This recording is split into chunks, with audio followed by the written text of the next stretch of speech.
All right, tonight's Oregon Town Board meeting will come to order, and if we could do the roll call, please. Kate Lanning, Carl Walzer, Here. Marla Kai, Here.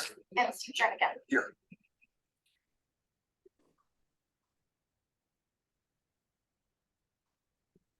And then without objection, we'll approve the minutes from last meeting.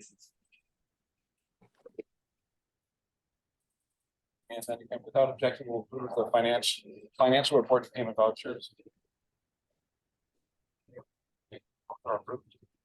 Public comments, one sign up, Laura Wilmot. Talk about the short hours. I know that's under discussion, so I don't have like any specific comments in regards to this time, but maybe if we go out during the discussion, I'd like to speak on that. But I know that like a lot of the flow has changed. And I just want to make sure that we're not changing hours too early because the transition is a little rough this past week. But I'm not sure everybody is aware and like fully committed to the curbside, so it would just be beneficial always potentially as is for just a little bit longer.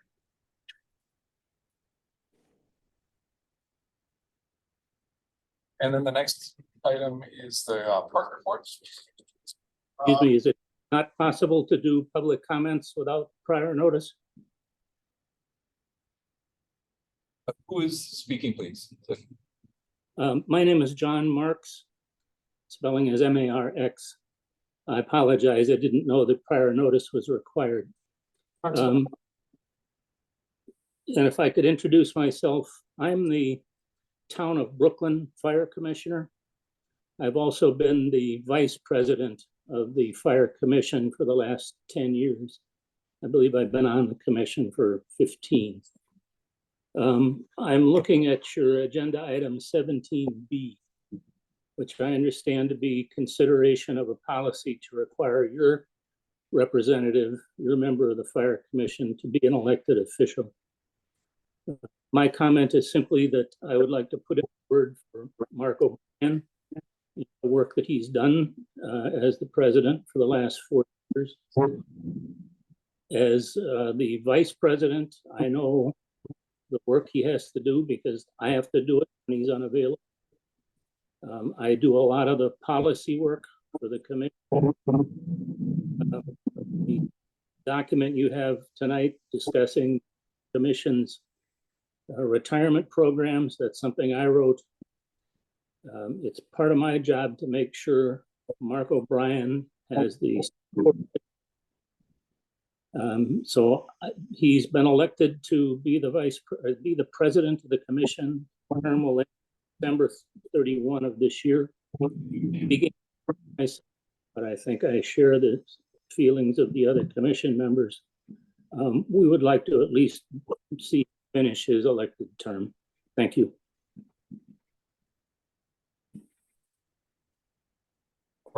Yeah, next month meeting is on the 4th month of July, so we did not have a park meeting last night. I'm assuming you're all. Yeah. By Force Weekend, on Friday, I learned about it when I was out of town on Saturday, and I was taking care of people. That's all.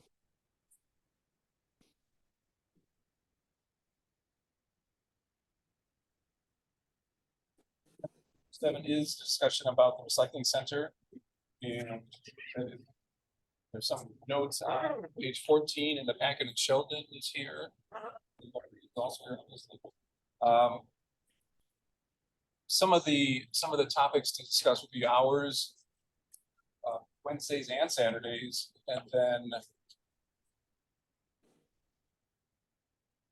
some more some up-to-date signage at the torque. And then how we handle holidays and weather closings, the improvements that are necessary at the torque, including water supply. And that's probably about what we wanted to cover. Did you want to speak to any of that? 80% of our business has been garbage and recycling. So with that gone, it leaves us with 25% of our business. And currently we're open 9.5 hours a week and the staff does not get out of their closing time. We're always there late. And so if you take 25–30% of 10 hours, then that means we should be open 3 hours a week. And our customers are thrifty, they don't want to pay, don't want to pay for a rush, they don't want to work there. You know, I think 3 hours a week would be extremely generous amount of time to be open. And most of our customers don't arrive till 9 a.m. on Saturday. So 3 hours would be 9 a.m. till noon Saturday. And the staff is not going to get out of there at noon because there's always some cleanup. If we're not charging, we just can't be open as much. Don't want to pay, you shouldn't expect much. There was some discussion too about, because the recycling delay with curbside this week, of providing free recycling again for Wednesday and Saturday. So Well, the compactors are still sitting, so there's no problem. I'm not entirely sure how to do discussion on this because it's about 6 different things we decide. But let's just open it up first and do it. You mentioned the 2 compactors are still there. Do we know how long they're going to be there? No, The compactors are going to be decommissioned by the end of the month. So they're through July. I don't know if they're there through July, by the end of the month. So it could be this week, it could be next week. It's just by the end of the month, they're going to be gone. I don't know when. That's based on Pelletieri's schedule. So Sheldon, you had suggested these changes in hours. First, to close on Wednesdays beginning August 1st. And then to reduce Saturday hours from 8:30, and these are public hours, 8:30 until 12. That would still have, staff would still be there for another hour or so. yeah, There you go. currently we have 2 to 3 customers an hour on Wednesday. And some of those customers come in to see if we're open, then they go back home and get their stuff, so it's not even a total of 3. So Wednesday has always been sold. Wednesday should have been changed long ago, should have been shortened, and now it's just time to end Wednesday. It's not the business. There's no revenue cover that expense for wages. Anything on Saturdays, the traffic is about- dropped enough that, From 7 till 9, we had 5 customers Saturday, and from 9 to 1, we had about 10 an hour. Half of them brought brush. The other half, a few of them paid for something, some had metal, some had oil. So maybe a third of them paid something. Okay. So we can easily handle more than 10 customers now. They just have to be told when we're open and show up. so for the board, let's take the hours first. So discussion about the hours, and we'll cover other things too. But does anybody have any feedback, any thoughts on Wednesdays and Saturdays reduced?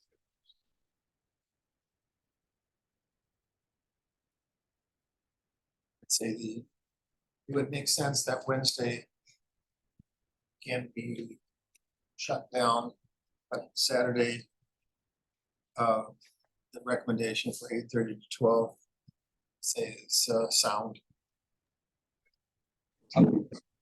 Plus whatever the staff needs at the end of the day.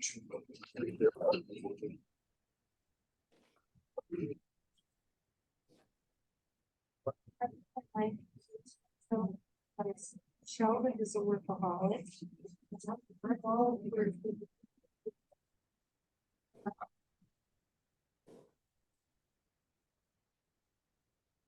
People don't count. Carl, can I comment or no? Yes.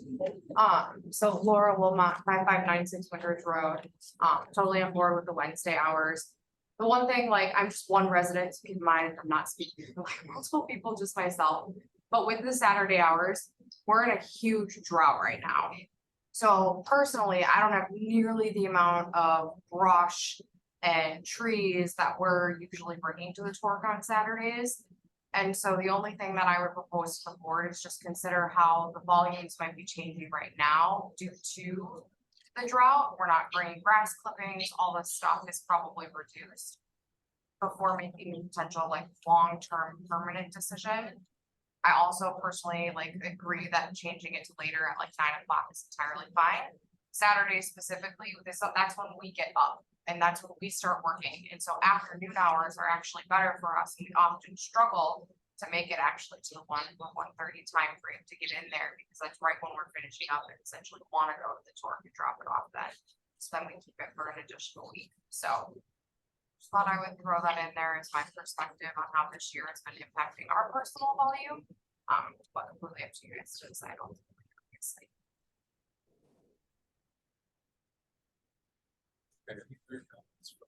If, then,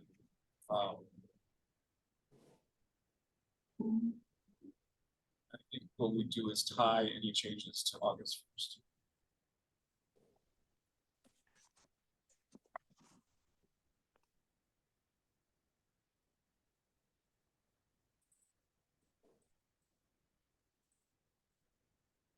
Is each.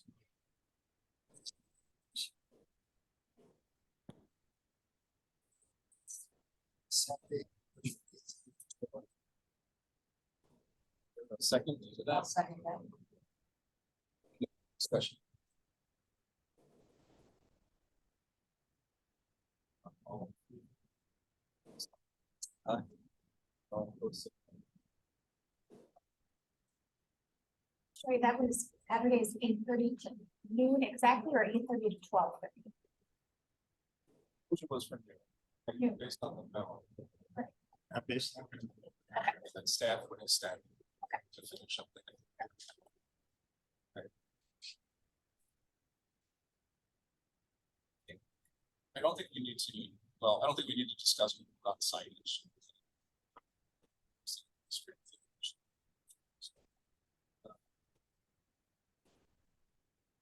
Let's have just a discussion about whether pictures and the extent beyond this world. At least the recent past. That's what it is.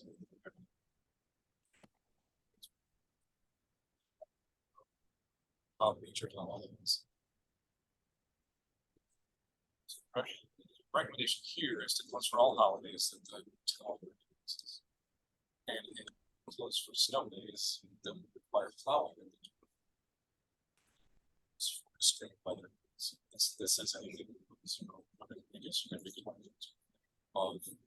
above so very hot in this work. We don't necessarily have the holiday policy that comes to everything in the town. In Jennifer, it's mostly just. But we're still, that's like, that's. So that's the-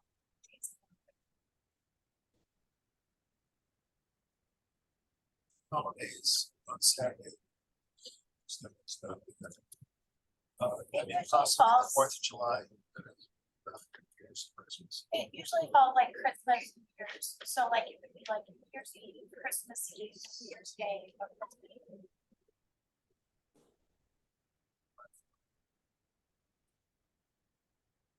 I think it might make sense to match the work holidays to office. Days. Yeah, what we normally do, that we can do here, for, for the end of the year, look ahead to next year. And we look at all the holidays, look at all the days, Saturdays. And then that's usually kind of how we worked it in the past, to just sort of talk to the guys and said, do you want to work, do you not want to work? But there are the occasional ones that is still really nice to have. It's really make a decision on it. I guess it would be like New Year's Eve, I don't know what 2024 looks like. Well, that's why I say mention to the office holidays, because I know we were talking about maybe modifying that. Yeah. That'll all there. So I think, that would be my suggestion. As far as weather days go, I don't know that there's an index necessarily or a reference that we can say, oh, I think it just has to be common sense. But, you know, we have to get a couple of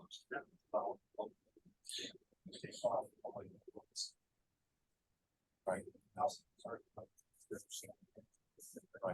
Right. So, and I think that's a good indicator. I think that's a great indicator for winter time. I think there should also be, you had mentioned the temperatures below 0. I think it's summertime. I think summertime, you know, if it's 105 degrees outside, I would want you guys. to do that.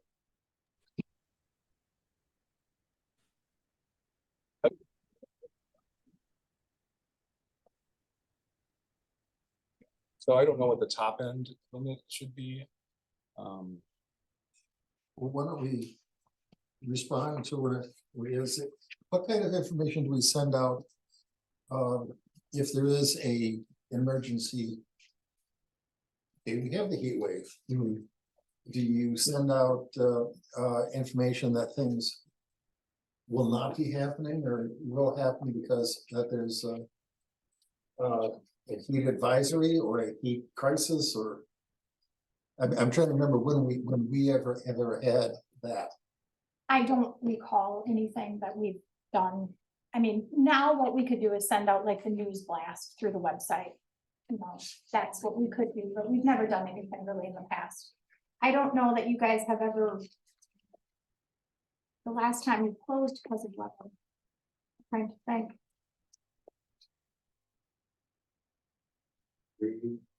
You know, doesn't it seem, I remember we had that big controversy whether or not to be open was a New Year's Day. Yeah.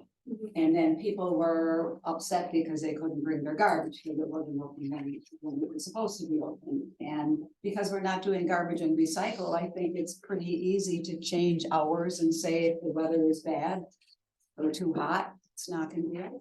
Because it's not like my garbage is sitting in my garage. As long as we communicate it out in some way Right, that people can right. see, and, you know, that's really just gonna be the website. And with the website now, I don't know if you guys have gone on, but you can now put in your cell phone number and you can get text to your cell phone. So, you know, you can encourage people if there's something like that.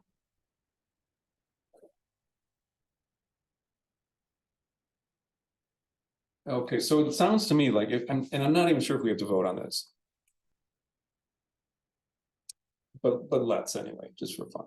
But it sounds to me like for torque closures, we'll tie the holiday schedule to the published schedule for the office closings, for one part. And then for snow days will be closed any day that requires plowing at the torque. And then for other weather extremes, as published on the town website. I'll just make that a motion. Second. Second. Any other discussion? It's the recommended closures in this report. In this report with the third bullet point. Sort of expanded to any extreme weather that's any extreme weather closings as announced by the town. They'll cover heat also. Tornado, floods. Any other discussion? All in favor, say aye. Aye. All opposed, say no. And that passes. Okay, so any other points to consider, comments? Well, we normally have 2 people working for safety reasons. I'm assuming you want that to continue. I have an opinion on that, yeah. I mean, I do, I think it's a good idea. You know, if one person is waiting on customers, you know, the ones in the payloader pushing up brush or crushing furniture, it's. Yeah, should be 2 people there. Yeah, minimum of 2. Yeah, I think a minimum of 2. Steve? Yes. Kate? Yeah. Totally agree, Lauren? Yeah. I would hate to have one person there. That just seems too risky. You know. Sheldon, I have a question. We currently pay for a telephone out there. And there's always been sort of this, no one could ever hear the telephone ringing, or the telephone didn't work. And I understand that we want something out there. We're talking about radios, we're talking about, you could do a cell phone. Would there be something out there besides that telephone? Is that telephone useful? Will a cell phone be more useful? We each have our own personal telephones out there. Mhm. How often do you answer the phone? Not very often. If we don't hear it ring, because we're not in the office. We at one point had like, Well, there was a bell outside of some kind years ago that worked. where like, it was like a amplifier type thing that we had installed that doesn't, Doesn't work anymore. okay, something that I might say we would consider is what we want to do that for the future. Use a telephone or a cell phone or, Right. And speaking of future things, we also want to talk about water supply, oh, yeah, which, again, I don't know that we need to vote on it, but we're not meeting OSHA standards for sure. And right now, there's no source of clean water, either for potable water for drinking or for even for hand washing or anything like that. So what the discussion has been is to look at that. Look at whether there are other torque facility needs, for safety or for, work efficiency, things like that. And we may try to fold that into the discussions about other facility improvements. There's, I guess what I'm just looking for is if there's any objection to that. But no objection, but I'd say, but just a basic thing is drinking water and soap and water station should be there now. Yes, totally. And the rest of the things can certainly be I think investigated as to what's needed and get that going now. I don't disagree at all. So we can, let's just do a vote on it. If, and I'll take a motion and that may have been a motion right there. And it's really just investigation and Investigate what improvements need. I move that we investigate the improvements that are needed to make the torque facility function safely and efficiently. And would include immediately adding a drinking water and water soap station. do I have a second to that? I'll second it. Steve seconds. Any discussion? No, but would we be talking about, looking at, depending on the term of torque overall, that we don't know yet. We'll be talking about possibly renting a wash station such as they have at fairs. Something that's portable that you can, but still supplies clean water and soap. That I don't know. I think we would have to, I think internally we'd have to decide, okay, which committee picks this up, right? Is it a committee that's yet to be yet to have been approved? Or is it something else? I don't know where we'd go. But we're gonna have, we have a group of people that are working on the office remodeling, which is not a direct comparison to what the torque. But we did talk to somebody who may or may not have some expertise there.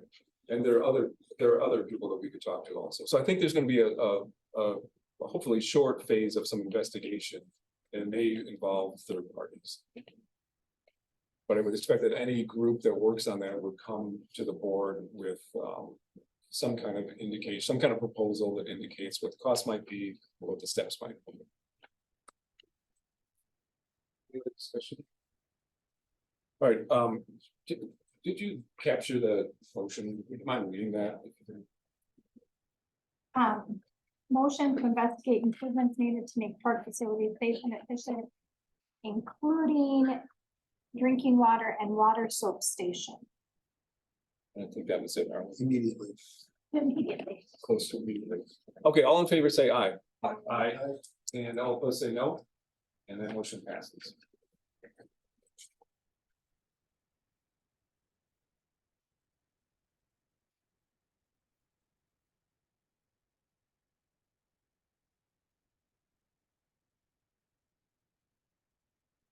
The next item is item 8, and this has to do with curbside exemption requests. That starts on page 15. And I think we have a few, we need to take them one at a time. So the first one is Matt and Amy, 1331 County Road D.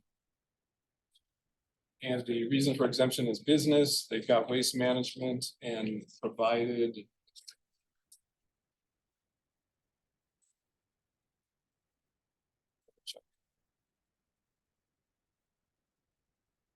And they're doing business as Brothers HVAC. I'm trying to see what that says now. Yes. Okay, so then we do have the waste management invoice for Brothers HVAC. It appears to be a full application. I'll take a motion for action on it. I hope that we approve their exemptions for the heating. Brothers. And do we have a second on that? Any other discussion? All in favor, say aye. Aye. Aye. All opposed, say no. And that passes.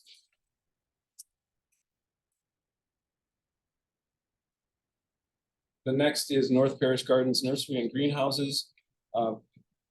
Requesting exemption based on ag operation and business. And there is a Pelletier invoice attached for.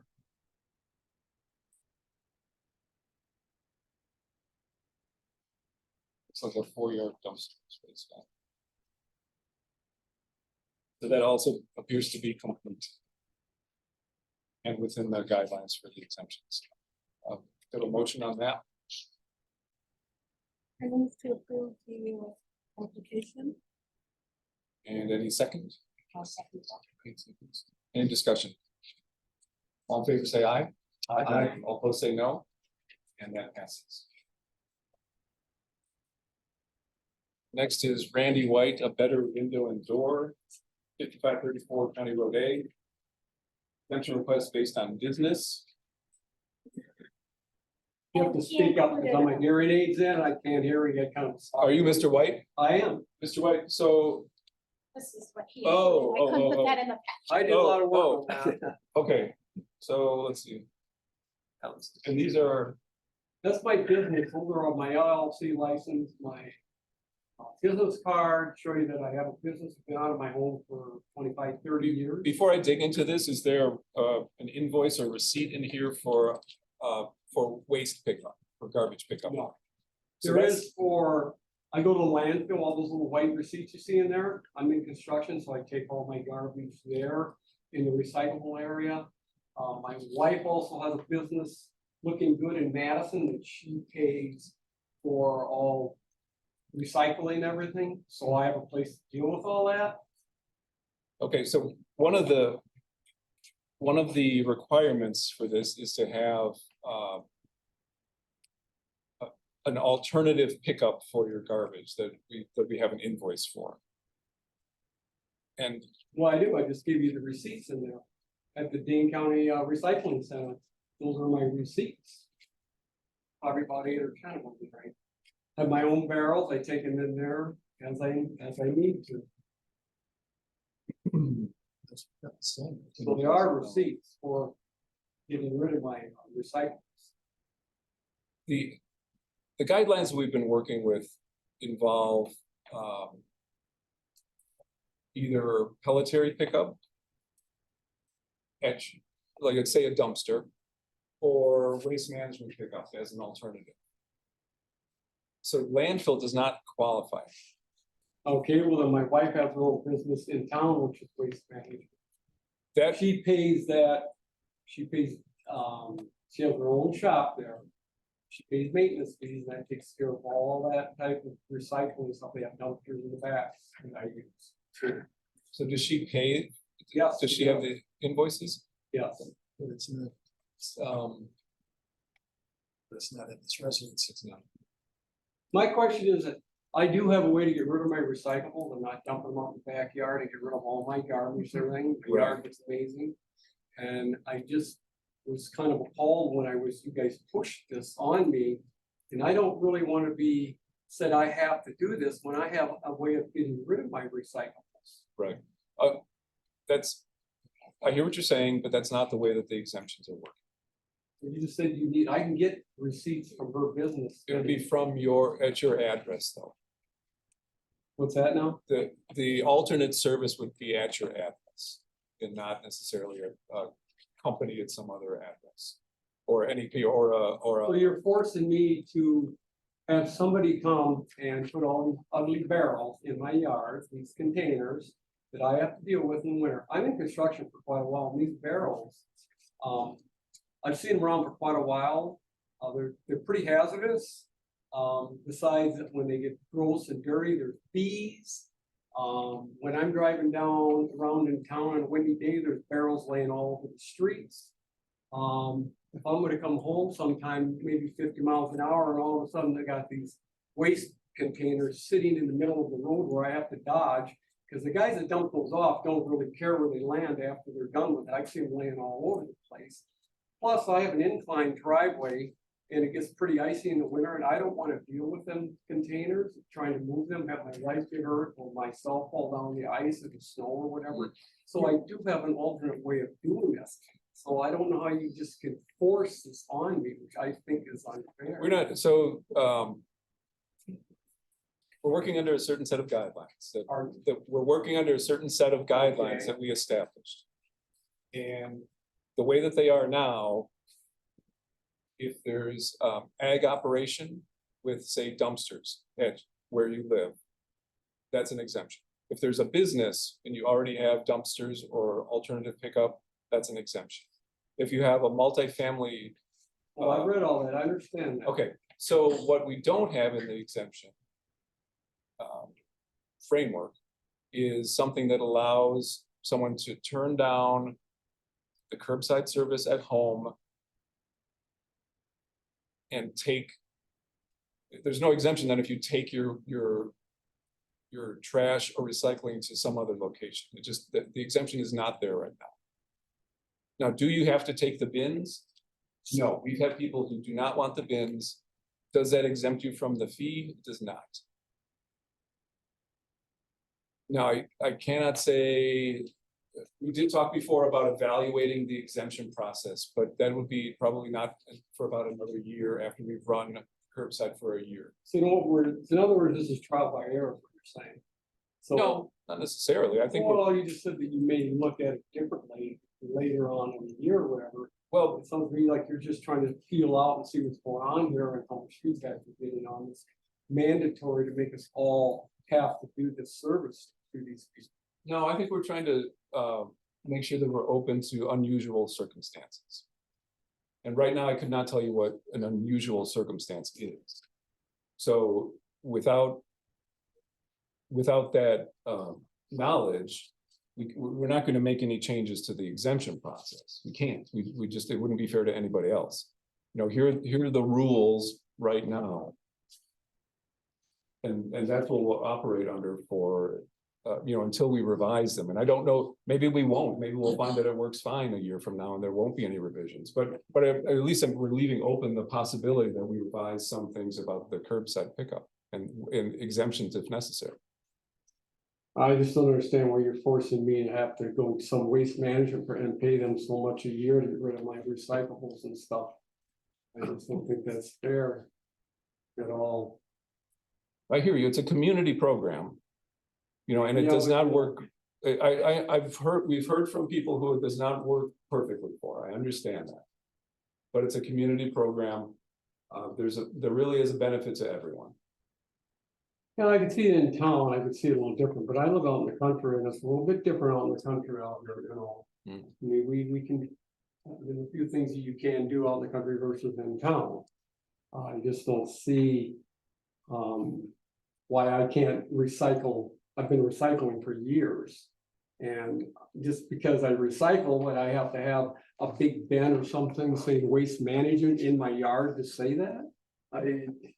It just doesn't. I just don't know, you know what I mean? It Right. doesn't go good. with me. Well, I think we're probably at a standstill for tonight.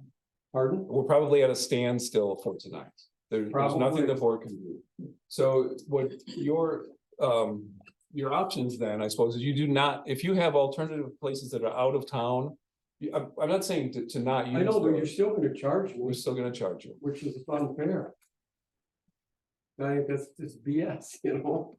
I know where to stand, so understand it, but you know, you guys didn't really get a lot of feedback from a lot of people on there. I don't know. Oh, we got a lot of. Well, once you get them things out there, delivering them, whatever, you know, people don't really think about it until actually they see stuff happening, and then all of a sudden you just started flare, you know, you started wild. And we're always available for feedback like that, but like I said, we just started, this is the Well, I thought I first. did all the right things when I answered it, you know, I said I got the stuff in the mail, and basically what I've seen, but they asked me what kind of a container I want. Mhm. And I didn't reply to it, because I didn't think that I would have to, if I didn't reply to it, then I wouldn't be getting these containers, because they wouldn't know what to send me, so I figured that I wasn't gonna be forced into having to pay this yearly fee. I hear you. Does anyone have other comments or questions? Just to reinforce what Carl was saying. No one is going to make you use the service. No, but you're still The charging problem me. is, you can continue to take your construction waste to the Dane County landfill, much more cost effective than to take it to the Yes, port. because I do that all the time. You can continue to take your household kitchen garbage to town. It's just that by the way that we've set this up, we cannot exempt people unless they have an on-site business, which requires a dumpster service. We can't cherry Okay. pick letting people off of the, Okay, then I'll buy myself a brand new container and put a name on it and put it out in front of my yard out there. So will that satisfy the board? we'll still make you pay. No, for the because you're forcing me to pay a yearly fee. That's But really what you're another doing. thing you might want to consider, had you been following the 2-year-long discussion that led up to the decision? I said, I quit using the dump out there years ago because it was a headache. Well, interesting you say that. It was also a financial headache for the town. And so the decision was made, in the long run, it was more cost effective to move over to the curbside option. We already had half of our town members paying for curbside on individual contract. And so we certainly empathize with your concerns. And the issue that Carl was just trying to make is that we cannot just one by one say, oh, no, you don't have to pay this because you don't like it. We have to stand by our process, as Carl explained, and we may have to change it if we find, as he said, down the road that there are so many exemptions and so forth, but for now, this is the place that we're at. You sound like, I got a broken leg. Everybody has to have a broken leg.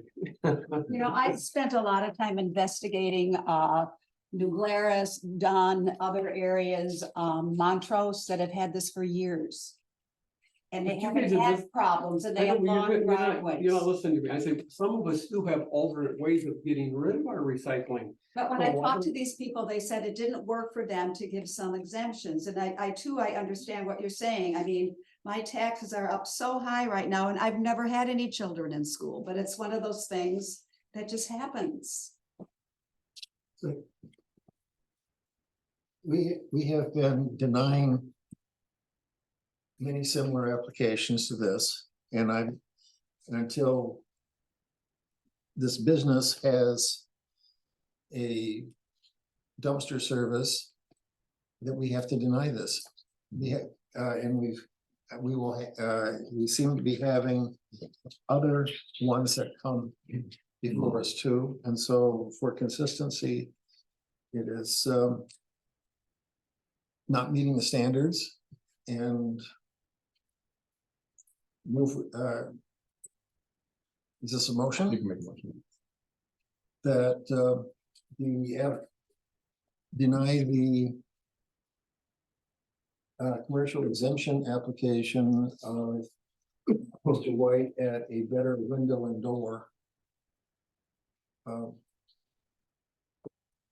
A second on that? I'll second. Any other discussion? In Please, other words, stop, get the stop. vote, Jack, Excuse me, right? Mr. White, excuse me. No, Any other discussion on the board? Hearing none. Now when we vote, an aye vote will be to deny and a no vote is to approve. Because of the way it was worded. So say that again. let's do a roll call vote. So let's do a roll call vote. So a yes will be deny and no will be approve. So, Jennifer, you want to do the roll Sure. call? Fitzgerald, No. I'm sorry, I know it's confusing. So I deny. let's do that. Deny or approve. That's fine. Deny. Lenny. Deny. Deny. And deny. All right, the next application is John Dome, DBA Flying D Ranch, 6247 Purcell. And the exemption request is based on agricultural operation. Registration. Okay, so registration of the business is included in the packet. And then a letter from Pelletieri. But no invoice for pickup at 6247 Purcell. Well, it seemed like a similar situation to the previous one. Any discussion? Is Mr. Dome? Mr. Dome here? He's not here. No? Is this a residence? Yes. Somebody, is this a rental property that somebody's living in, or I read through this a few times, I think he lives there, okay. at least for. And there's no multifamily housing for sale, so it's not that, but and then no, like I said, no invoice for any alternate pickup at that resident, or at that address. So looking for a motion on this one. Make a motion that we deny the exemption for Mr. Dome. Here a second, I second that. and then let's do a roll call again, so the vote would be either approve or deny. Fitzgerald, Deny. Laddie, Deny. Walzer, Deny. Hyde, Deny. and Jernigan. Deny. Thank you. Okay, the next one, the next request is Pam Zettel, 6256 Bellbrook. Nothing is checked off for the either ag or business or multifamily. Name of recycling, Alter Metal Recycling.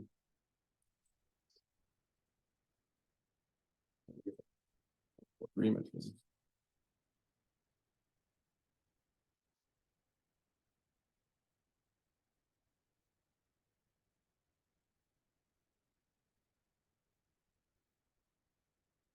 Is Ms. Zettel here?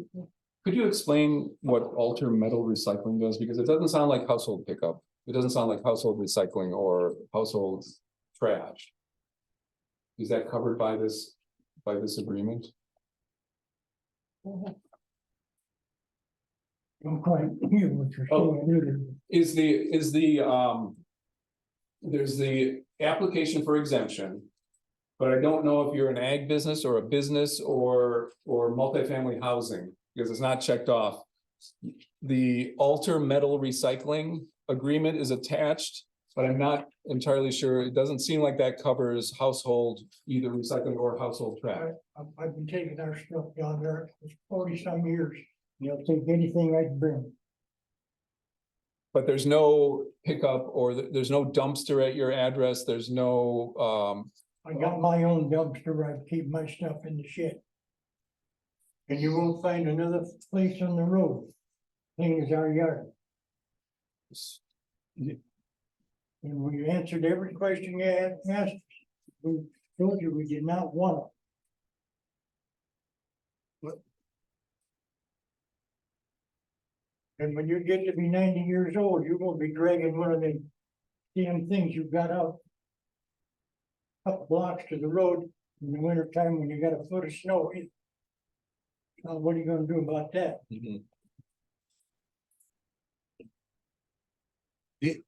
What is your business? Do you have? That's my business. Yes, or what is, do you have a business at, on Millbrook Road? No. Resident address. So there's no, oh, sorry, go ahead. It's residential, it's your residential address, and you have a garbage pickup from Older Company in Monroe? I take it down there whenever I get enough to go. I've been doing that for 40 something. Okay. So it's a similar situation to before. You are not required to take the garbage bins. You're not required to take them or use them, but you do not qualify for an exemption from the fee. I don't know why the hell not. Because I think we talked about this before. This is a community Just like this service. gentleman said, you're forced stuff on the public. And that ain't the right way to run this democracy. That ain't what our forefathers did. You don't go around forcing stuff on the people all the time, like our government does. That's where you're getting your ideas. And I just don't buy it. Okay, I've so, paid taxes all my life. right. This is not that much different than a tax. This is really it's a force. service It's fee. a force, that's what it is. Well, then But you're doing making it- the you're argument that doing it every against- tax is you're forced trying on to you. get our wishes. We have a right to select our own doctors yet. But yet we don't have a right to do what we're supposed to do to take care of our household otherwise. I don't understand how people think you're gonna run a country this way, and you're gonna fill up your landfills and everything else. And your snowplow drivers are gonna raise hell in the winter, because they can't wing the snow bag with them cans sitting beside the driveway. And they're gonna be in the way of your school buses out there in the future too. I understand what you're saying. It don't sound like it. I don't agree with you. I mean, I'm not saying that I agree with you. But I understand what you're saying. So it's the same situation as the previous gentleman. You do not have to take the bins. You do not have to take the garbage carts at all. But it does not exempt you from the fee. No, but we don't have to take them, no, but you force us to pay the same price. It's a community service that is spread across everyone in town.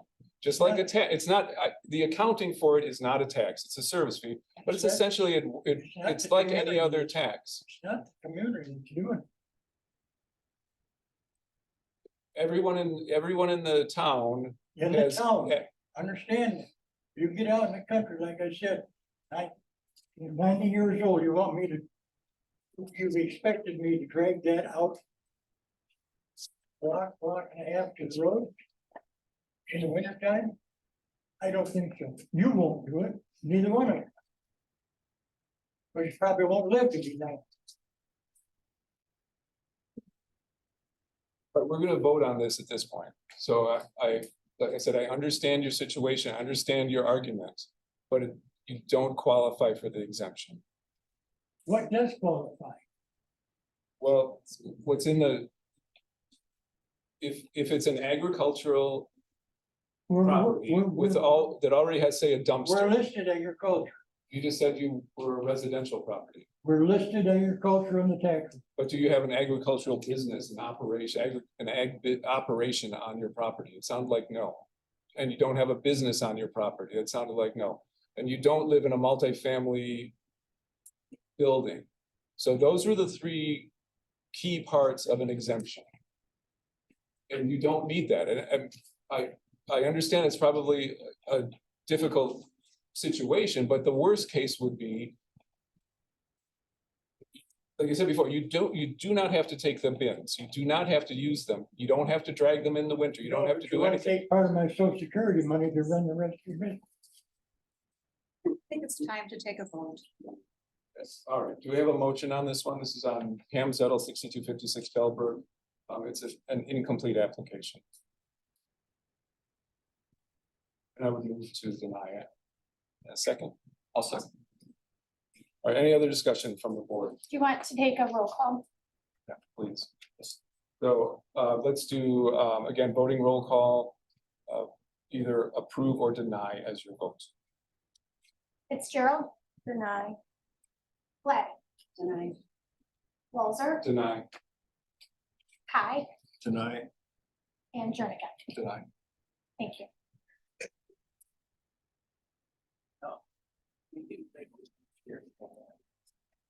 All right, item number 9, I'm so sorry, I just want to make, note that what I put in your packet on 27, 28, 29, and 30, those are the state statutes that mandates the town must provide recycling, that the state requires us to provide recycling to our residents. So I know that's been a question that's sort of been floating out there, so I wanted to just make sure that we included those statutes so that, you know, the people that are unhappy realize that we are also in a predicament that we have to provide recycling and mandated by the state to provide this, that some of this is outside of.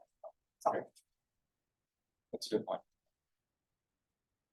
Number 9, I would suggest that we postpone that until August. This is the maintenance and nuisance site ordinance. Any objections to postpone?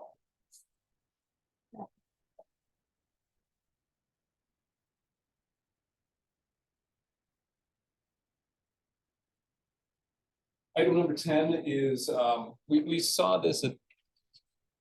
Did we see this in last packet? Last, we talked about it. we had the draft in the last packet. I think we just discussed it. Okay. But the policy of decorum has been floating around for quite a while. Yeah, so we took the policy of decorum and Jennifer moved it into an ordinance that includes a few different pieces. If you look at page 35, the key things to consider under the section 4, the town board meeting rules and procedures, we added the schedule for board meetings. So second Tuesday of each month at 6. And then we also added the posting locations for various notices. Oops, okay, one more. And then one more section there, just to refer to Robert's Rules of Order for the meeting structure. After that is the beginning of the policy of decorum. And if you've all had a chance to read that, I'd open up for any kind of discussions. If there's any. I would recommend is that we would just send this to, if everyone is agreed that we'd send this to Beckler so that he could just put this to the right formatting for our ordinances. And then it would come back for vote. And any questions about the content of the policy from that point on?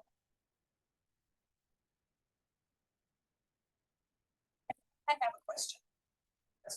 You know, I think we got into this, it started with town of Rutland having a lot of problems over there. Gravel pit, and that people were coming to the meetings would be collapsing and it wasn't very good, and we had a little bit of that here. And I'm just wondering as this meeting went on, some of these people were, I'm just wondering whether it should have been brought up, you know, we have policy of decorum, let's just move on, you know what you're saying. We got out of hand, I felt like something. I think that's what I think we're trying to accomplish. Okay, good. Just to That's what have- I wanted Because to it know. wasn't in effect back then. Right, okay, that was my question. So it's control Right, of right. the meeting. That's really the main point, is that we're not here to have arguments. We're Right. here to get business done, Exactly. but we didn't have this tool before. I had something I had thought about. Actually came up in discussion with somebody who regularly attended board meetings. And during the discussions about controversial issues in the last year or two, he would have the people who everybody signed up to speak. But then, as we got into other or deliberations, people would chime in from the audience. And it was sort of up to the chair, sometimes he, at that time, he would say, go ahead, and sometimes he would silence the people, he would ask them to stop talking.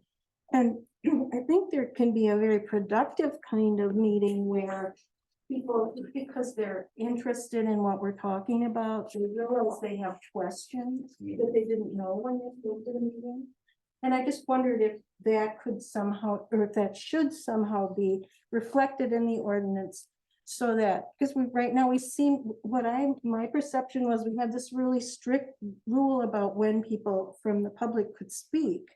But then we couldn't always enforce it because there was such an emotional issue going on or whatever it happened to be. And I think in the interest of having better dialogue with residents, we might want to look at how can we also have a kind of give and take. It's just a thought. No, I think in real life too, over the May meeting and the June meeting. We tried to get to that point of here's the, well, not to your point, here, the opposite, we tried to do the opposite, here's this public comment section, right? Yeah. But then people have reactions. Right, or sometimes there's just, somebody has some information they want to share with us that helps. And so I thought that was a good suggestion, and I think one of the things one of the reasons I decided I would want to do this is that I do think we need to have better communications with our residents, and meetings are a starting point. For that. So that's all. That was my one question about the policy. Mhm. And what I'm not sure about is in, like I said, in real life, it has not been only, like, since I started, it has not been only the public comment section where people talk. Yeah. You know, people had questions about a particular agenda item, and I don't think I turned anybody down. No. And I'm not, and I don't mean, oh, well, you know, Yeah.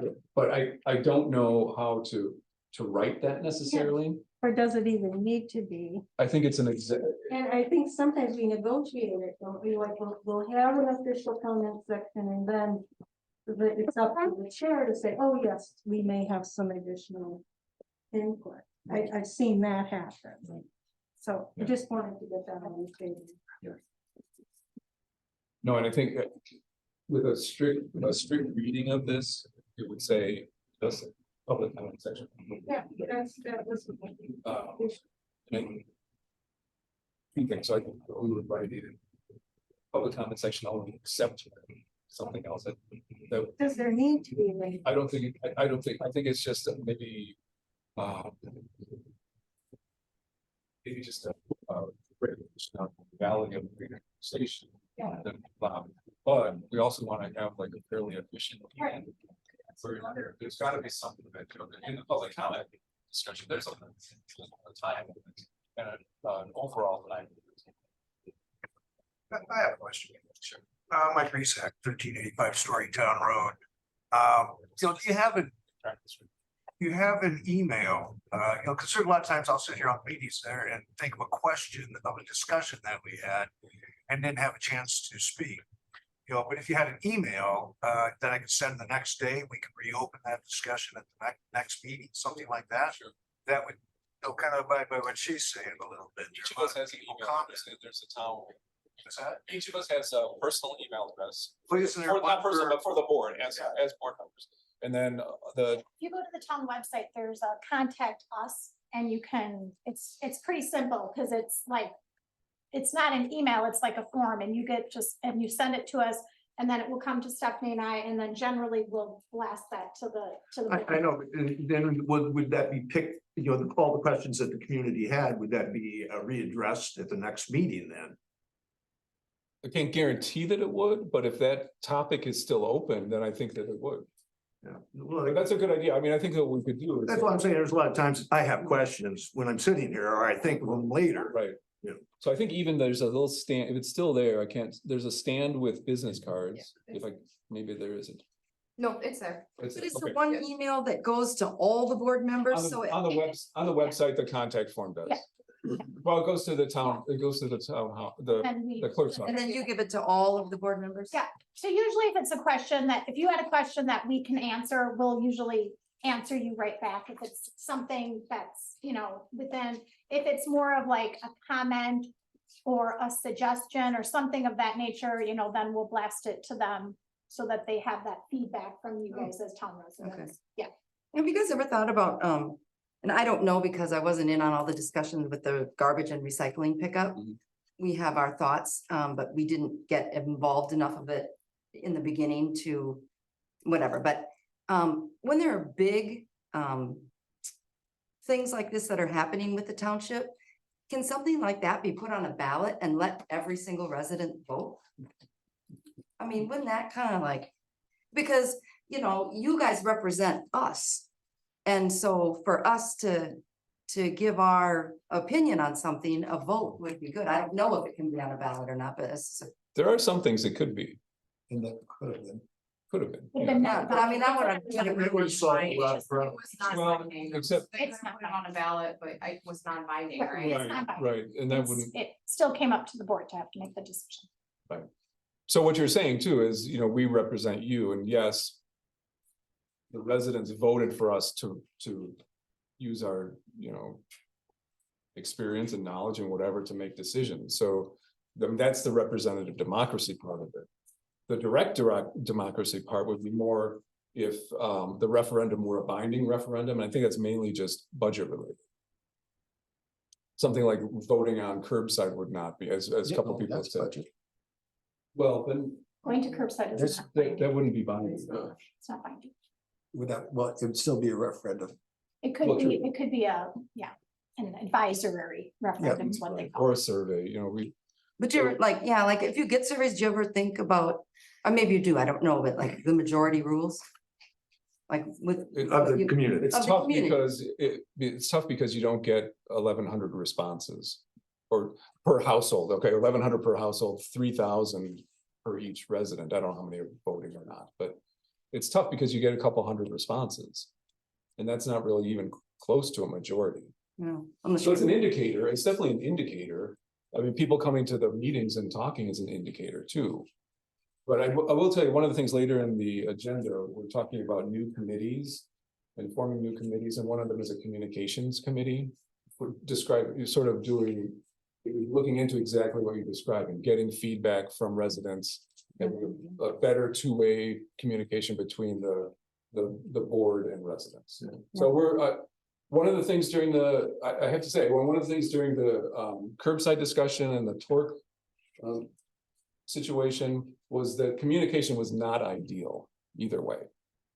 So we're aware of that and looking to figure out ways to improve it. Okay. Good, thanks. But good idea though about the email or contact form, just one second. And I think what we can do in future meetings is say, okay, hey, if you want to talk tonight during the public comment section, feel free to do that, but if something comes to mind later and you're not able to talk during an agenda item, then contact us this way. That'd be great. Laura? Yeah, Laura Wilmot, 559 600 Road. So you mentioned, Laura had mentioned just like how public comment works and how we can improve it in the language of the ordinance that proposed. Something I have seen other towns do is you have the public comment sign up, just like you do today. But then if they have specific topics that they want to speak on, they can sign up for those specific topics where the board introduces the topic and what's being discussed. And then they have to go up to said podium, they're restricted to a time frame. They can say what they want to say, kind of almost like what you did earlier with my torque recommendations, and that's it. So it allows people to know where the board is at and what's being discussed, comment on it outside of a public comment, but still have some type of structure and limitations around it. So that might be an option to look at. Okay, thank you. So getting back to ordinance number 96. Did anybody have any changes to it? There was, other than sort of what you're mentioning, Lori, whether you want that in the document or whether we're good to consider it as it is? I guess I don't know whether it needs to be in the document, but it was something I felt we should talk about. Mhm.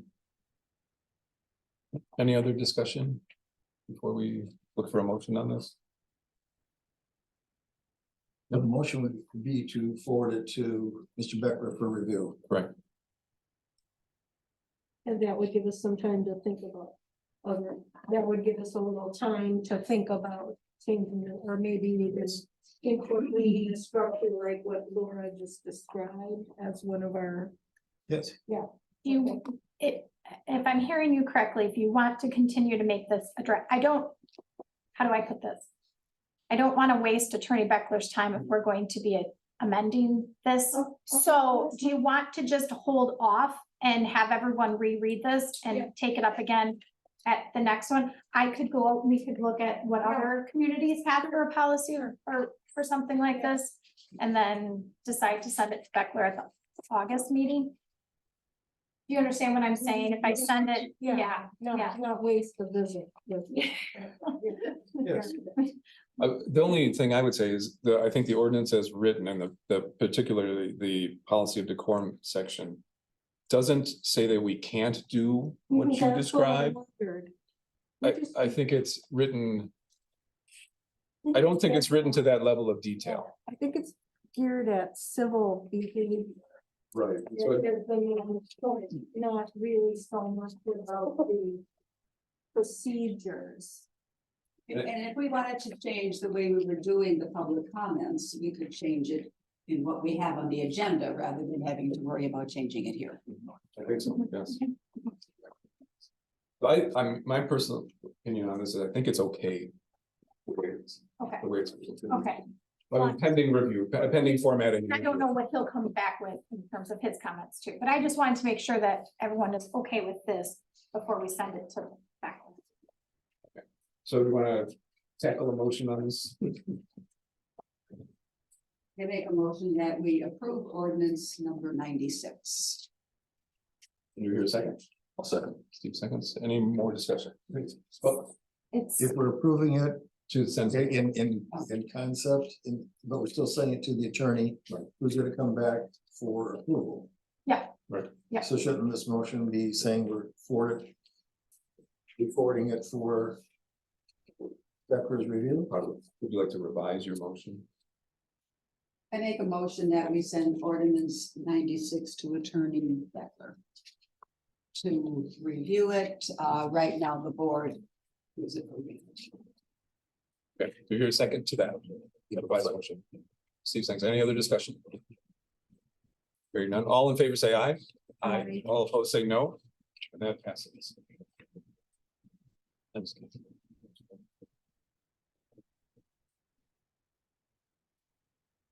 Jennifer, did you want to take this next one? sure. So this is kind of relatively new.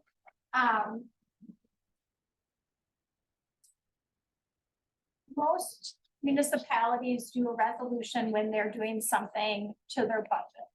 We don't ever have anything super substantial to our budget where we've ever done a resolution. This is a little bit different because we are going to be paying for curbside garbage and recycling collection. So we pay for the service and then we're made whole at the end of the year through property taxes. What we do need to do is we need to cash flow that monthly bill. So that would be cash flowed from the ARPA funds that we have received. And then that is what, so this resolution is basically saying, hey, we're gonna take those ARPA funds, we're gonna cash flow what the cost of curbside garbage and recycling is going to cost. This would also include, what I've added to it is there is and some of the board members are new, so this might be the first time you've heard this, but the town was in a contract with Pelletary for the compactors that are out at the port. We have to buy out of that contract, and that is a $30,000 buyout. So that was something they agreed upon before this particular, some of the members here were here.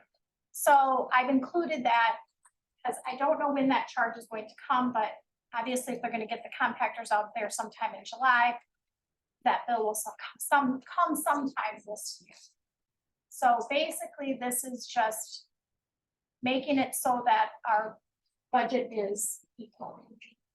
We're not going really out of whack with our budget. Any questions? This is going to need to be tapped in for the second for the first and second quarter of 2024. Would have to, Yeah, so then we'll go to budget at the, like, you know, fall of this year, and then we'll start to deal with what 2024 budget will look. Yeah, would have to be tough time again for the cash flow. Because we're only gonna get reimbursed for half a year Yeah. of service. yeah, this is only making the 2023 budget whole. But we're gonna have to do it again in 2024. Well, yeah, we'll have to, I don't know if we'll do a resolution, but we'll do it somehow through our budgeting process. We didn't budget this because we didn't know we were, you know, going to this, so it was never budgeted in fall of last year. Like, you're right, we're gonna have to find the funds. Correct. Yeah. And so we'll be replacing the ARPA funds probably January of 25. With a year, for a full year. Yeah, Yes, yeah, so So it's a you year. get paid, yeah, we fund it for a year and then we get reimbursed at the end of the year for property taxes. Yeah, sort of a year and a half.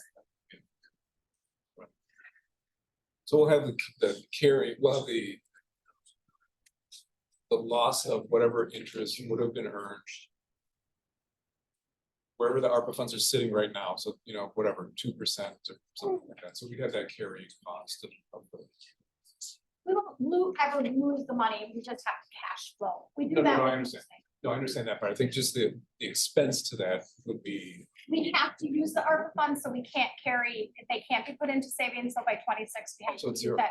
So we can't, Oh, this okay, is so not it's- something we can carry interest on. We can't earn interest on this ARPA funds no, indefinitely. I'm talking about sort of a loss of interest, like, Yeah, and are you we, saying we could not put it in an interest bearing account? yeah, Oh, okay, you so have then to it's- use it by 26. Okay, so So surplus. we'll use it, this will be using it. We can't continue to earn interest on it.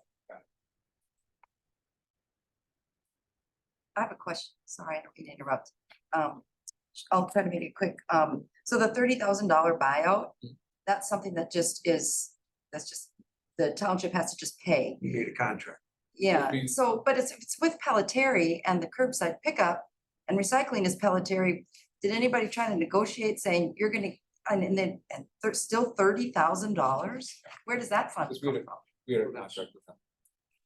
But they're making more than up with individual pickups now. Pardon me?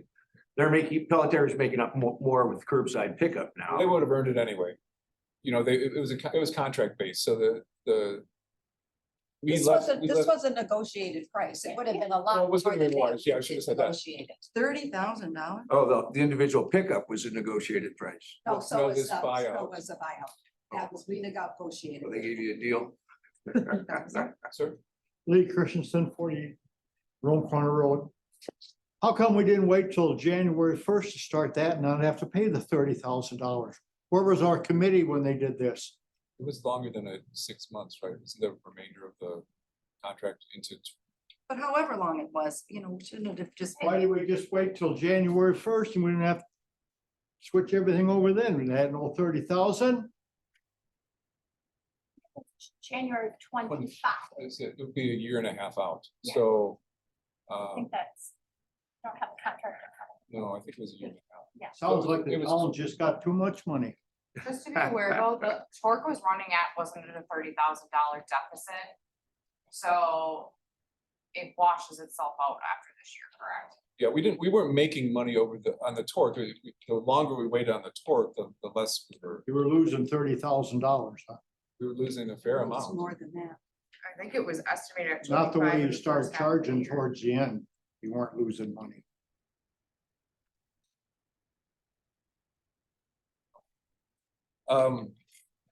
Back to this resolution. Any other questions for Jennifer on this? Any other questions? No? Hearing none, looking for a motion to approve.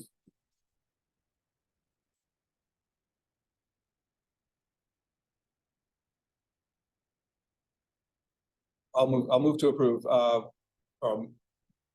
make a motion to approve, Town of Oregon, Dane County, Wisconsin, resolution number 02-2023, resolution authorizing 2023 budget amendments.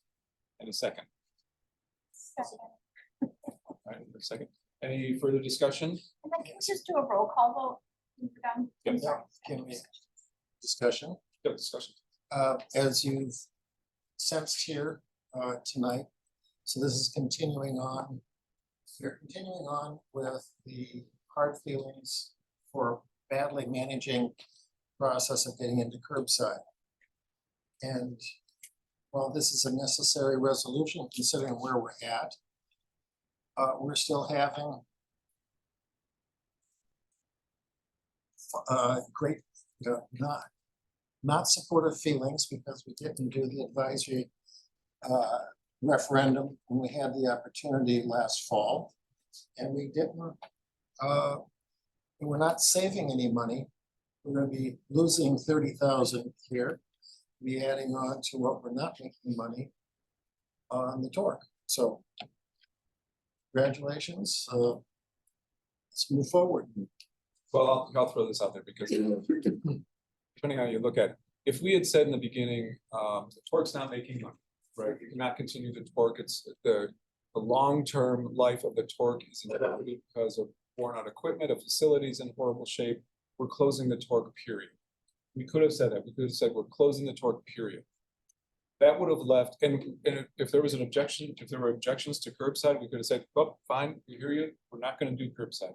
That means that anybody who has garbage, 1,100 households in the town would have to find some alternate way to do it, which either means driving it someplace, or it means individual contracts with either Waste Management or Pelletieri, and you are not going to get an individual contract for $14 a month from either of those two companies, unless you are part of a community contract like this. So the alternative, the easy alternative would have been close the torque, everybody, you're on your own. That wouldn't have happened either. That would not have flown. We would be having the same. Make a suggestion. We've talked about this so many times. Can we move on? I would love to move on, but it's proving a point that the torque is going to continue to bleed. And is going to continue to need support. It is going to continue to need support. It is going to continue to need support into the future. And it's going to be about the same as what we had needed support for before. So pay attention to that. Let's pass this resolution here, but count that the torque is going to continue to need support. And let's try and handle that a lot better than what we did the previous one. Any other comments? All right, let's vote on this one, and we'll do a roll call vote, either approve or deny. Fitzgerald, approve. Laddie, Approve. Walter, Approve. Kai, Approve. and Jernigan. Approve. Thank you.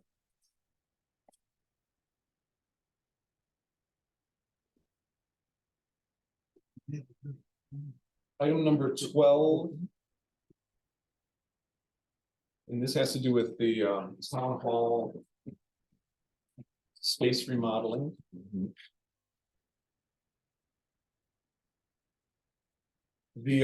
Okay, so this goes back to the fall even, when we talked to CIA and Jeff at CIA.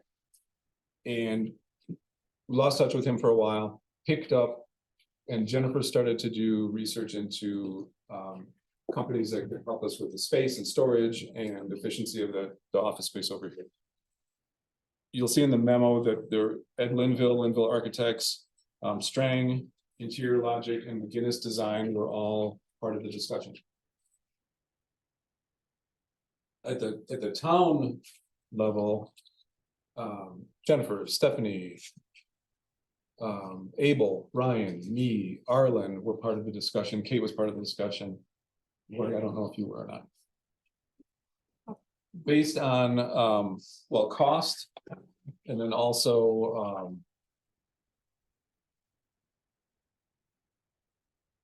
well, I have out here, based on cost and quality of work portfolio, experience and availability, Ed Linville and Linville Architects looks to be the best bet for this planning stage. So take any discussion on this topic that you might want to. Can I jump in? Yep. Everybody's led me up to this perfect timing from the audience, Arlen, because I agree. that the way things happened with the torque, it should have been managed better. We are where we're at now. I had the scarlet letter. And I spoke up kindly, but I had so many things thrown back to me. People were really quite cruel to me. And I don't want to be in that position again while we go to this building improvement. And, you know, I also represent the senior center. And we're telling them, you know, right now, we don't have enough money in our budget. Now, for this improvement, I think they need the improvement. Yes, they need an improvement. We have ARPA funds.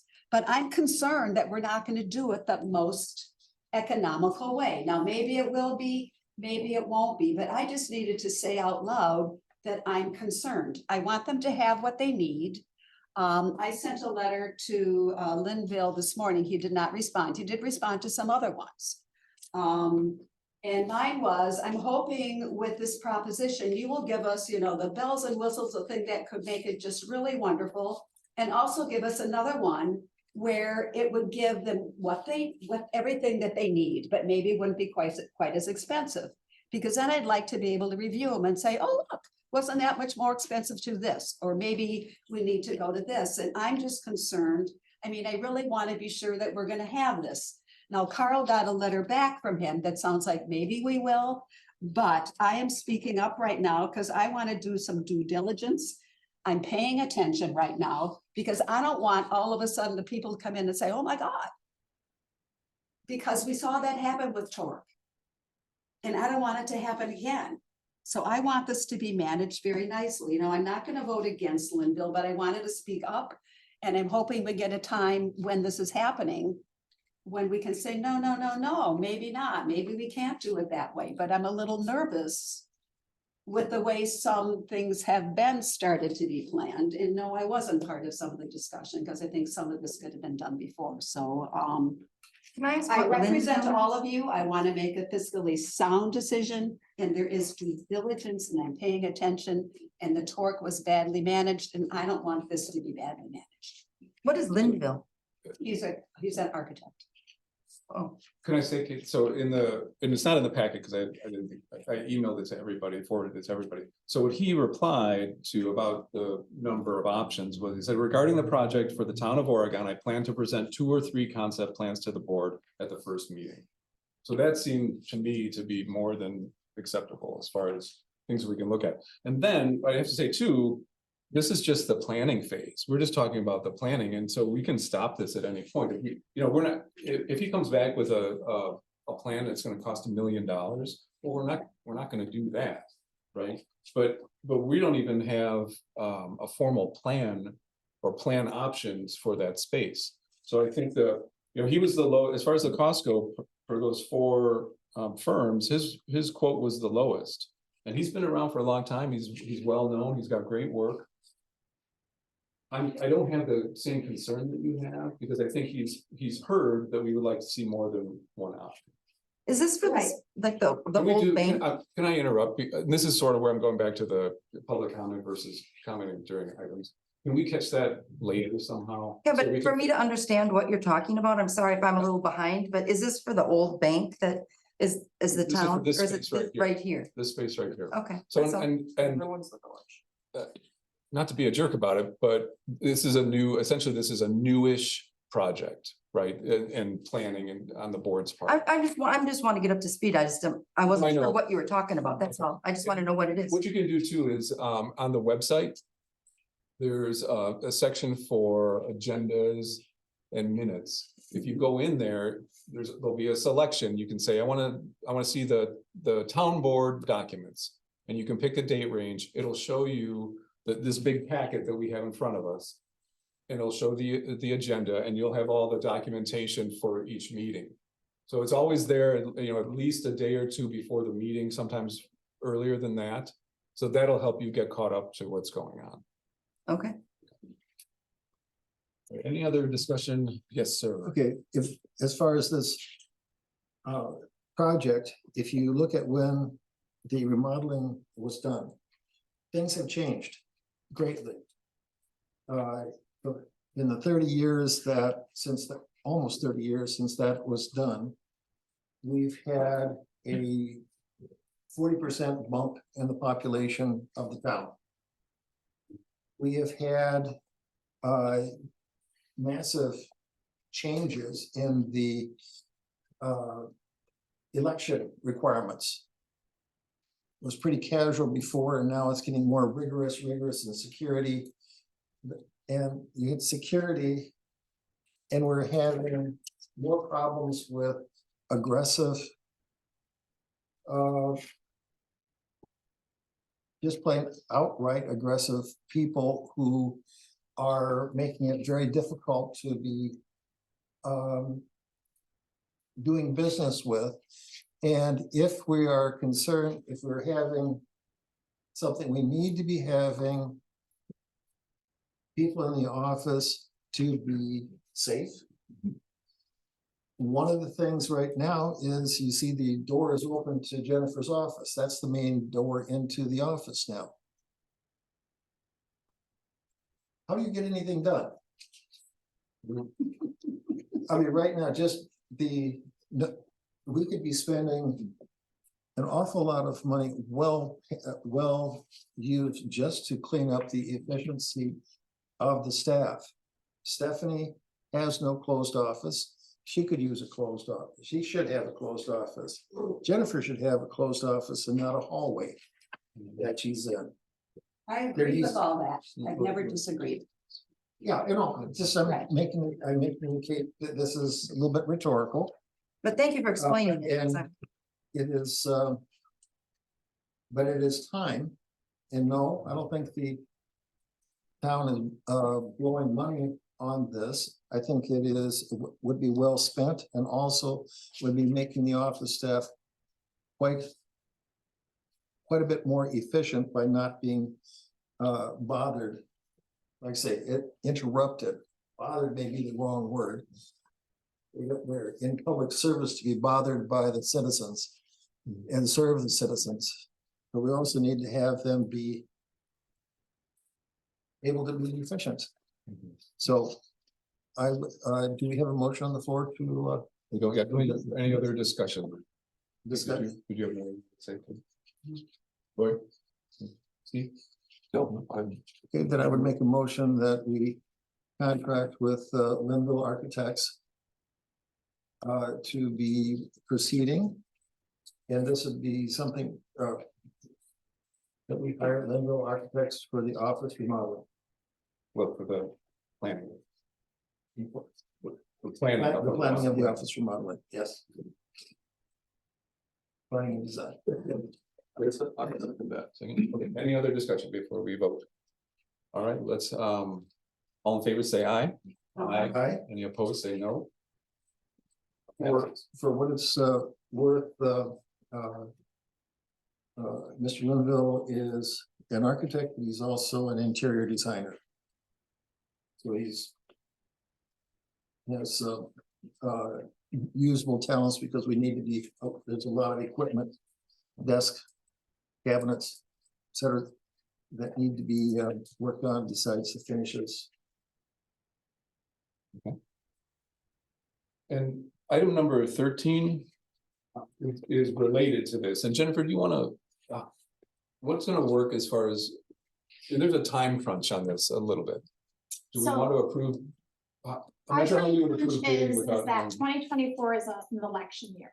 Or yes, is a presidential election year, which means February will be the presidential primary. So we would like to get back into the space as soon as possible. What we need to do with this project is we will have to go to bid for the construction portion of the project.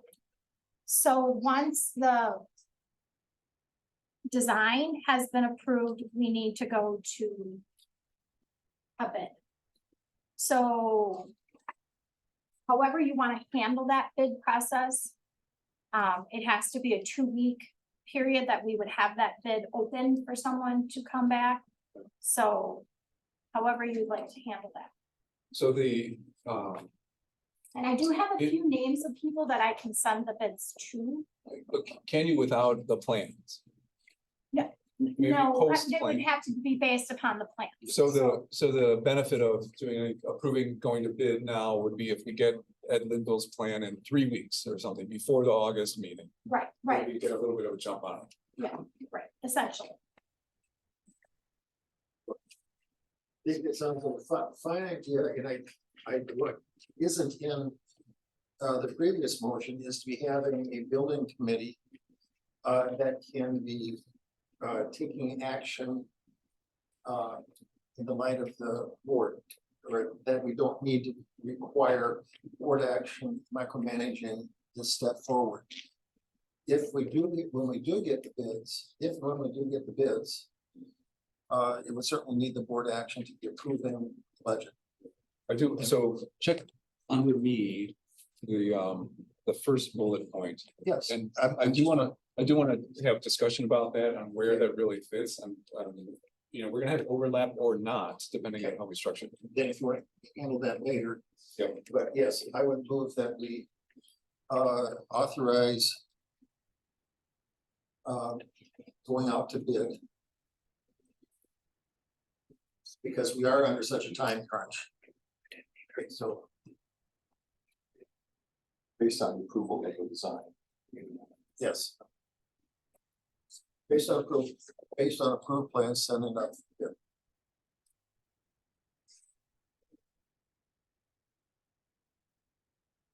Discussion on that, the reinforcement of that would be if we're going to be making the presidential primary in February, they need to be in the office in January. If not sooner. And there's preliminary discussion that hard construction could be taking as short as a month. But you got to put the spurs to this, it'll not happen. So if we need to, as a prerequisite, if we need to approve the plans without a special meeting, that means we're not gonna get that approval until second Tuesday of August anyway. So there wouldn't be any, and I don't know how long Linville would take to get plans to us, I just don't know. What you So we- indicated, well, let's find out. Right. But you know what I'm saying, so even if it's 2 weeks from now. You know, if we did a special meeting 2 weeks and 3 days from now, we wouldn't pick up that much time. Over the regular August meeting of the board, as far as approval of the plans. Approval of it. So I mean, there's that piece that has to happen before we can kick something off the bids. So I don't think we can accept the plan without everybody having a vote on it. So I don't I know, think, and that would be wise. Yes. right, so I guess what I'm just getting at is I'm not sure if there's a time saving to We don't know say yet. tonight. If But it's just there's saying no that harm. We're authorizing me going out to bid for approved plans, didn't say how we approve the plans. Yeah, there's no harm, I'm just saying, I don't, if, you know, outside of this meeting, I don't know that we'll pick up a lot of time. But we might as well just clean up the process here. So your motion is on the table, any second to that? Who do seconds? I did. Okay, any other discussion? All in favor, say aye. Aye. Any opposed, say no. Aye. Okay. The motion passes 4-1.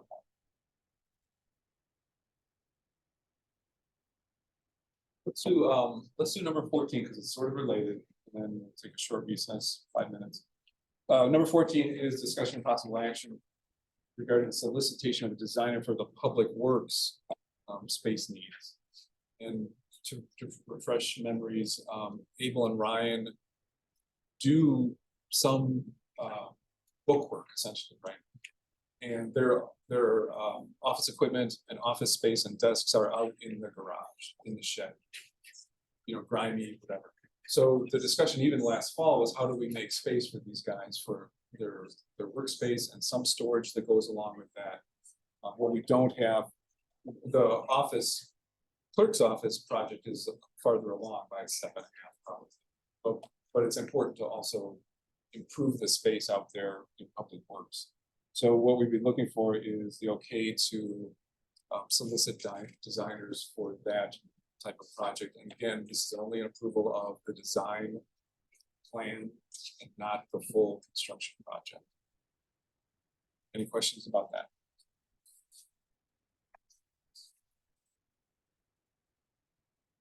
Anybody wants to make a motion on that?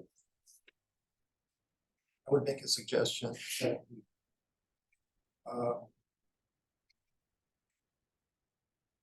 ask if, well, Ed Linville is looking at this, can you also look at that, look at is there some programming, or just what is needed out there? We have need for storage, 2 desk space, archival storage. We've got storage that's out in a corner of the shed. Not a good place for historic records of the town. So that I would at least request, see if we get reasonable proposal from. Should we request them from the same 4 design firms? So I think we'd be better off just seeing asking what it would take to be looking at that. I think you can be in contention for sure. We started out in the fall talking to Jeff at Concepts in Architecture. And he also had ideas about it, although maybe not as fully formed as, I don't know how much, I don't think Ed Linville looked at the space out there either, so maybe it's a toss up. What's not asked. So at the very least, I feel like having just one quote on it is probably the greatest thing. It's another small project. And how many? It is a small project, but I think that the CIA guy, Jeff, might also offer some kind of different ideas. Any other comments? We're looking at planning and not trying to build that this fall. Definitely planning. There's not the same kind of time constraint as with the office. And looks like it would be for foundation type project. But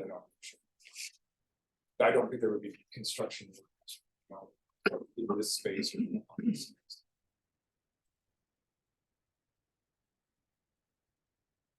Are you, so what are you looking for? A motion to be? A motion to move. Recommendation, you're looking at solicitation. You had talked to Jeff Grenier. Yep. We've talked This was in the fall, so it was a while. So I think we should talk to both Ed and Jeff.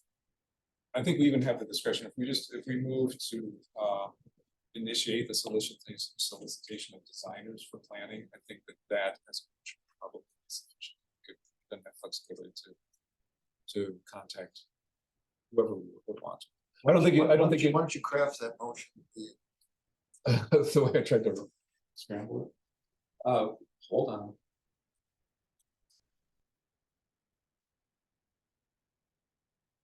So I would move to begin solicitation for a designer to plan the public works space remodeling. Indoor addition. Indoor addition. Any second to that? Second. Wait a second, Sam. Any other discussion? Hearing none, all in favor say aye. Aye. Opposed, say no. And it passes 5-0. Before we get into the to item 15 and 2024 flag day, let's take, without objection, let's take a 5-minute recess and reconvene. That time is right to about 7:45.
Okay, let's come back in order.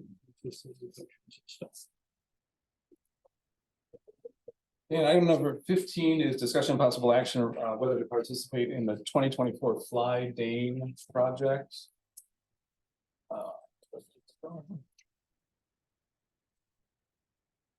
And we've never done this before. We have, as far as you know. no, And I can't find the sheet with the cost on it, but I think it was a lot of money. it's on page 78, maybe?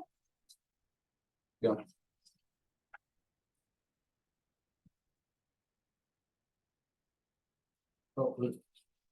So. I'm not entirely sure of what the benefit to us is. I mean, it seems like the only changes of resolution and images is. Getting sharper from 6 inches. 6-inch resolution to 3-inch resolution, and I don't even know that we use.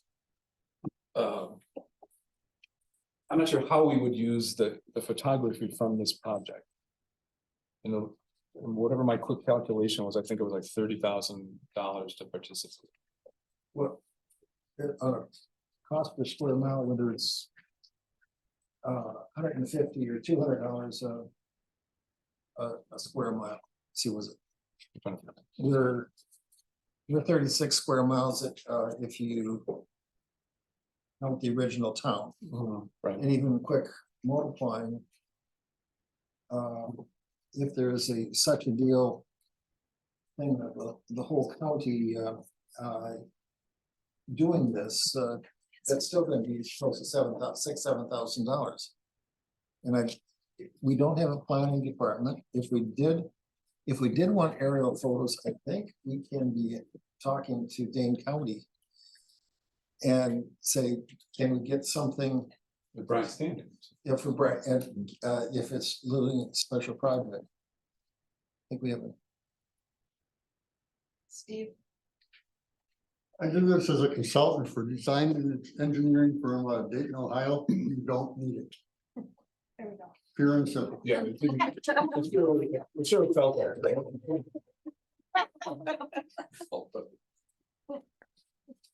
If we have a specific aerial photo need, You can get I it. think it'd be something that whoever the proponent of something would be bringing that aerial photo in. The Access Dane, you can still be able to get the resolution photography without paying for this business. You'll still be able to get the resolution you want out of Access Dane, and it's all said and done. Free. Thank you. I think it's very true. A little fuzzy, but they work. So I don't know that we need to vote on this, but we could just table it indefinitely. If everyone wants it. I think we got an email, Carl, that was the last email, and I could just, if you or I wanted to respond to Fred. Owsley. Yeah. Page 79 of Yep. the email. He just said, we'd like you to let him know, not that we have to let him know, but. Okay. Probably could let him know that, no, we are not. I'll get that. Okay, Thank you, no, thank you, but no, thank you. we haven't done it in the past, but. Good reason. Okay, moving on to. Agenda item number 16. This might be a Jennifer item. So discussion and possible approval for request for funds and memorandum of understanding with Wisconsin Elections Commissions for 2023 absentee ballot envelope sub-grant program. I just wanted to, I'm gonna apply for a grant. This will give us funding we have to purchase new envelopes for the 2024 election year, so there is some funding provided. They're awarding it based on how many they receive, so I don't know, and our voting population, so I don't know what the amount of the grant will be, but just as long as everyone's okay with me applying for it. That's it. Okay. Thank you. Or any discussion? No. Go for it. All for Grant? I don't know that needs a motion. Does it? Unless you want to. Do we? Sure. Need a motion? Sure. Okay, authorize town clerk to apply for the absentee ballot grant. Second, Any other discussion? All in favor, say aye. Any opposed, say no. And motion passes. Number 17, fire and EMS reports. Starting with Oregon. Okay, we haven't met yet. We're meeting on Thursday. I think the minutes are in the packet and it's gonna be more just about our meeting the following week. Budget. For Belleville, I have no reports. Brooklyn. Mark O'Brien is here.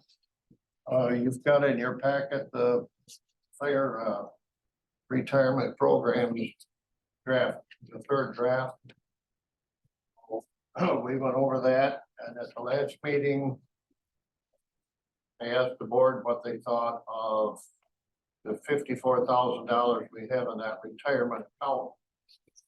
Putting some of that into a separate account at $5,000 for memorial. So if there was flowers we had to send or pay for a supper when we lose a fireman, which we've done lately. Anyway, we incorporated that into this retirement fund program. So it just makes it a whole lot simpler, so we can use some money out of that account for that. And the retirement, you have that, we discussed that at the last meeting. And gonna go with $100 per firefighter for retirement per year. That will be taken out of this account of 54,000. And some of those have joined the Wisconsin retirement. And that will be contributing money into that also for their retirement. So there's not a whole lot go into the retirement right now, into the Wisconsin program, but there will be more joining. There's an hour limitation. Or you have to have so many hours to qualify, and there are more people coming up getting close to that. A question, Mark, do you know what the this action by the Brooklyn Fire Department and EMS, what is proposed to be an impact on our budget? Oh, speak up, Kate. What is the impact on our budget for what this action is? You reported on last time and this time. None, because that's in an account already. I'm sorry? That $54,000 is in a line item account now. Is it? Yes.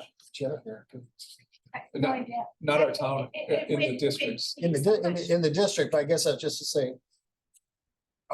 What's the impact on, is there an impact on us as a town? No. Okay. None whatsoever. Okay, that's what I wanted to hear. Yeah, because that's a line item. We were gonna take 5,000 out of that 54. We were putting $2,000 a year into this account in our budget, line item budget. We're not gonna do that anymore because we've got $54,000 and they're drawing interest. So we're taking a portion of that 5,000 of it, putting it in that 54 as a line item. So if we have another death or whatever, we want to pay for the meal or services or something. And somebody in the public says, well, where'd you get that money? How come you're doing that?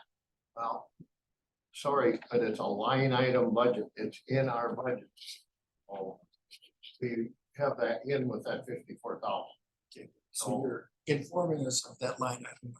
So the $2,000, where would that then go? Where, what, you putting it in the 54, you're not gonna put it, where would that 2,000, is that gonna go to the WRS then? The interest, No, you said that the budget, you put $2,000 a year into the $54,000 account. taking that out of the budget.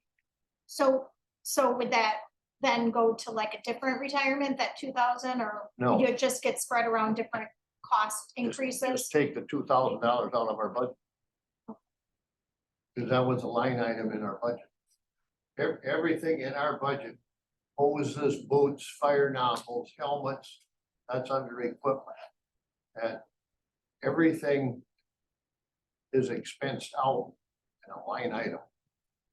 So anybody asks a question, what did you spend on this? What did you spend on that? Building maintenance, there's a figure. Truck repairs, there's a line item for it. That's probably about all I've got on that, I guess.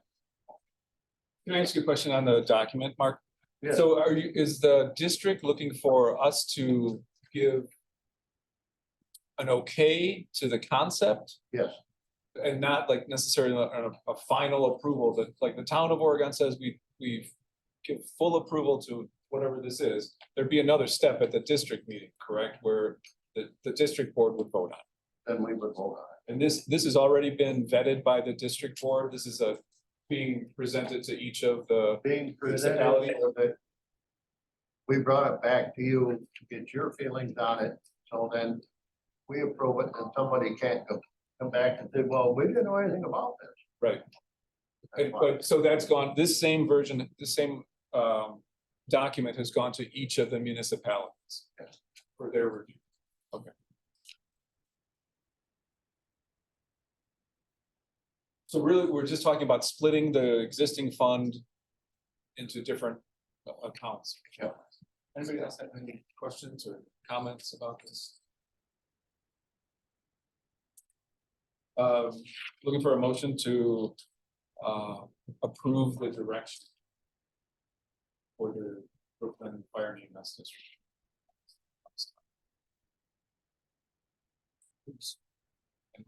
We have one representative. Steve is actually the board Steve? representative. Is this a motion that you being representative of the fire department, fire EMS committees? That you would recommend? I would recommend, yes. So you want to form a motion for that then? Would you want to form it in a way that you would approve the recommendations as written? They're on page 93 and 94. Those would be the recommendations that we would be approving. That's what the memo was drafted, so. I guess.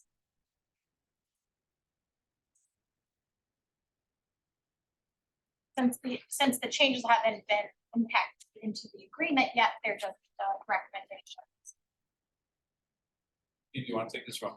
Yeah, I would approve the recommendations. Add recommendations at page, I guess 72. 93 and 94. 93 and 94 as written. Do you hear a second? I'll second Any further discussion? Hearing none, all in favor say aye. Aye. All opposed say no. Motion passes. The next item under subtopic under fire and EMS reports is the discussion and possible approval of elected officials requirement for voting members of each fire and EMS district. So I did just a short summary memo for this. The first section just shows you the percentage of our population in each district.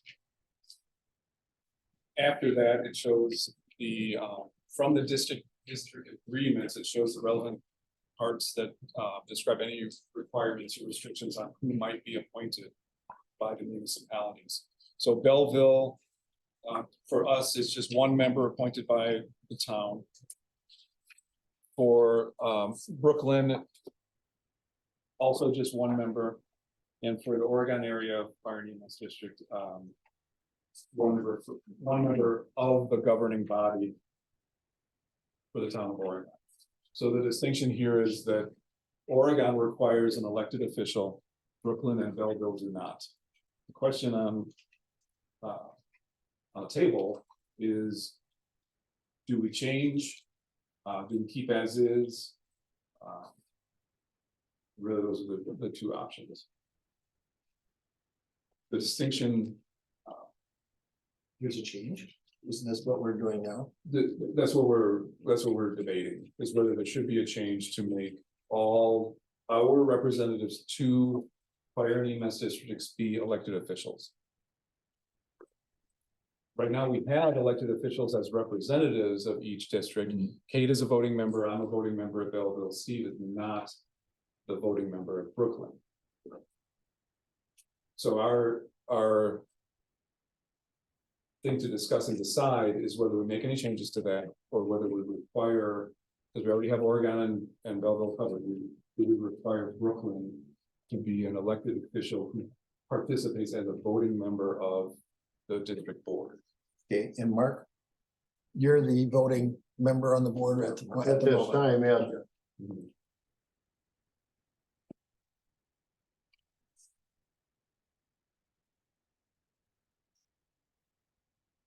Anyone have feelings one way or the other? Do we have feelings that they have? I don't know,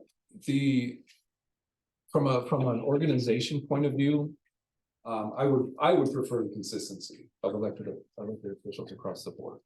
But that's just from an organizational, interaction with town board members and them sharing some more responsibility for the interaction and actions with each district.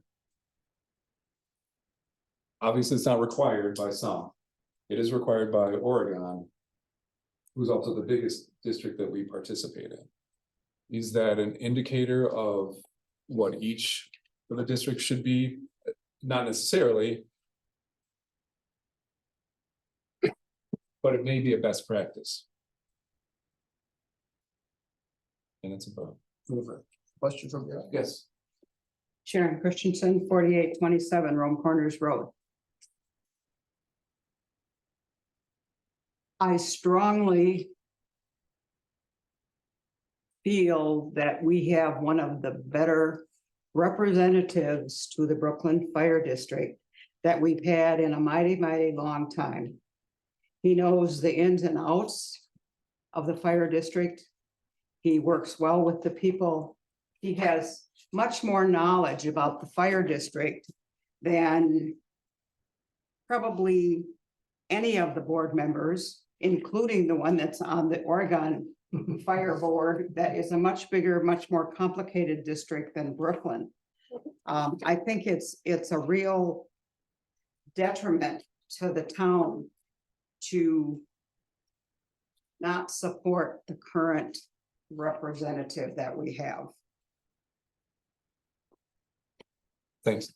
So I just want to point out too, this is not a performance evaluation of Mark. Oh, I understand Not that. at all. This is just structural, I understand that. so is there, so we're not going one way or another on, great job or horrible job. That's not it at all. No, I understand that. But does the town board not have enough to do and enough responsibilities that it would be much easier to give that job to a non-board member? One less meeting for the town board to attend to.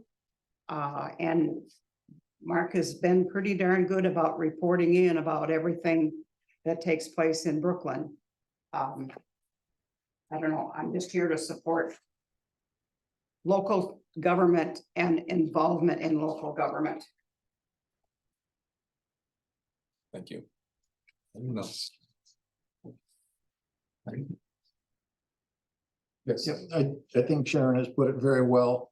And I think looking at, we get far more than 10% of the population of the town represented by Mark's experience. And if we're looking, are we looking for a motion to say that we continue or we change? Do we either continue the structure as is? I think we would only need a motion if we changed. I think we could table this. I don't think that we need a vote on. Okay, and remaining I'd say, the same. let's accept the let's accept this good information, good things to be thinking about. And continue on. So we're not gonna decide tonight. That's a decision. You're, Continue on. What is the decision? well, I think there's no decision yet, but we should vote on it then. So if it's not clear, so are you gonna make that a motion then? Would you make that a motion? Yes, that we continue with the current structure. Of representation to the 3 fire districts. And we're here a second to that. I'll second that. I guess I don't understand. Don't we already have that? Yeah. Well, that's, right, that's what, I'm trying to make it clear, because you asked about whether there was a decision, so that's why we moved to say, essentially reaffirm that it's gonna stay the same. So we've got a motion and a second, any more discussion? And all in favor say aye. And opposed say no. And motion passes. So that's 5-0. No, I abstained. Well, wait a second. I don't know that. So we're saying that we don't want a board member on Brooklyn? Is that what that was? That's what Okay, that was. then I take my vote back too. I didn't understand that. That was the motion. I'm sorry, I didn't understand it. And I don't know whether Okay. anybody else did either. I know, I bring it up, Kate, I guess I didn't totally understand it myself. Right, As far as right. keeping it, as far as the voting member, what Sharon said was exactly right. Right now, on the committee, I'm not ready to. I know nothing about the EMS fire department. That's kind of like a new board member. I'm learning brand new, and Mark's helping that process along with the other people at the committee last month. So. Well, for many years, the town has had representatives from the community as the liaison between the fire district and the board. If I can say, I have no problem with staying on as far as going to the committees as a non-voting member. I think that's always a good idea, that if there's a financial obligation from the township there, it's good to have somebody there. I wouldn't mind continuing on the committee as is. With Mark the voting member, if that's what, does that make sense? Yeah, that was the I think that's what- motion. that was the motion. And you voted, so you vote yes on the Yeah, motion. I mean, I would, like I said, that's not the fact that there would not be a representative from us there. I would still be at the meeting. They will allow me to say what I want to say, but. We're twisted around and Robert's Yes. rules of the package. Yes. What was the, do a roll call? Sure, but could you restate your motion for the record, please? We continue the current structure of board representation, community representation as outlined on pages 95 and 96 of the packet, which has one member appointed by the town board for Belleville, which and one member of the governing body for the Oregon area, and one vote for the town representative, but not necessarily the governing body. But not appointed by, it's a community member appointed. That we need to clean that up a bit. Yeah, clean it up a little bit. You want to give it a shot?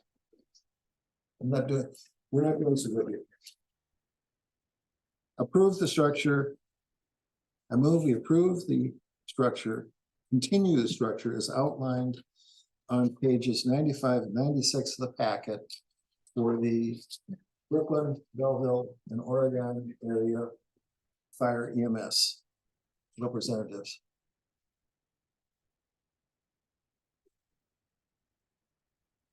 And, oh, Jennifer, do you want to read that back then?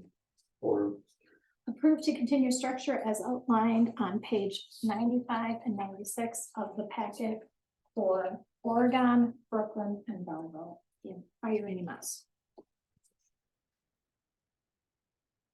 and is there a second to that?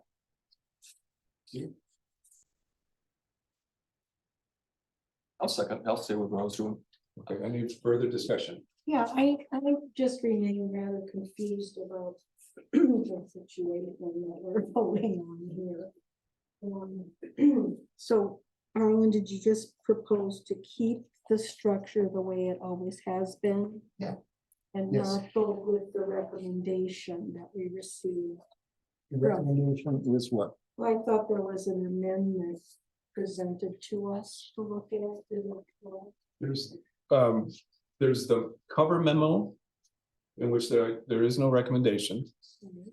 And then there are excerpts from each of the 3 district agreements, just to show the exact language. 96. Well, Page 95 and 96. Which is what we're well, taking. that's the cover memo, right, but there's no recommendation in there. And then Okay. 97 Okay, through that's what I meant. Maybe somewhere. we need recommendations before we can actually go ahead and vote.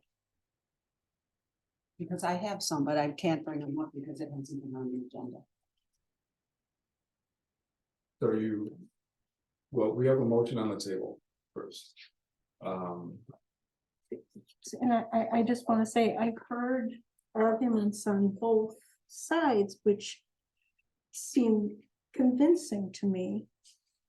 In favor of keeping somebody who's invested in the community in this whole, and I like the idea of broadening out the board's responsibilities, because I think that's one of our issues. We have to be really embedded better with our residents. So I guess that's why I'm torn. I don't know how I want to move. I'm not ready to make my vote. What I would suggest is withdrawing the motion. Postponing till next month. And if you 2 would write a recommendation. Is that acceptable? Because I Quite think sure what it would be, but I'm not sure how we'll. But that seems like. I'm not quite sure where the confusion is coming from. But if there is confusion on this, it may be better that we postpone it till next meeting, but I would strongly suggest, and Steve, I would strongly. Do you want me to leave the meeting? No. Let me know what's going on. Steve, You could stay, Mark. Make your decision without me here. That's not the issue. What's your question? you brought up a very good point that you are working on the representative to fire department. You're not a voting member. You're learning the issues are there. Are you ready to be a voting member there? Right now, I think I'm better off right now. Keeping this learning process going and knowing the members, And so knowing the department more. I learned a lot each day.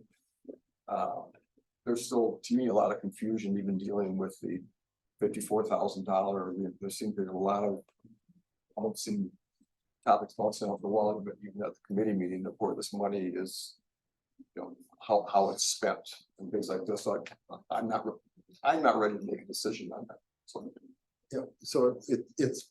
I'm ready to be there. I'm more than happy to be there participating, with this committee. I think to share to a point, somebody's very well vested, very well trusted, and part of the community. I'm just, in my mind, I think that might be the best interest of the committee at this particular point. Doesn't mean it can't be revisited in the future. So that points to postponing it. It is open. Yeah, so I'm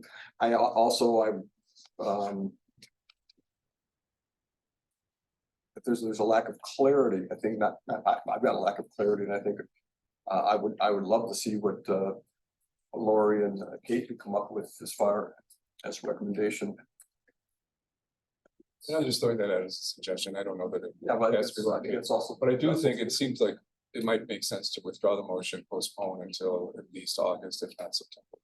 I think that's the one thing. We I- just I need think to it's- I clean think that it's nice. motion up. And so I Yeah. think if you withdrew it, it would have to be Arlen that withdrew it. Otherwise it would just Right. fail. Right. If you wanted to, and then if you were taking from the audience, Steve had his hand up, but I think we should finish the motion first.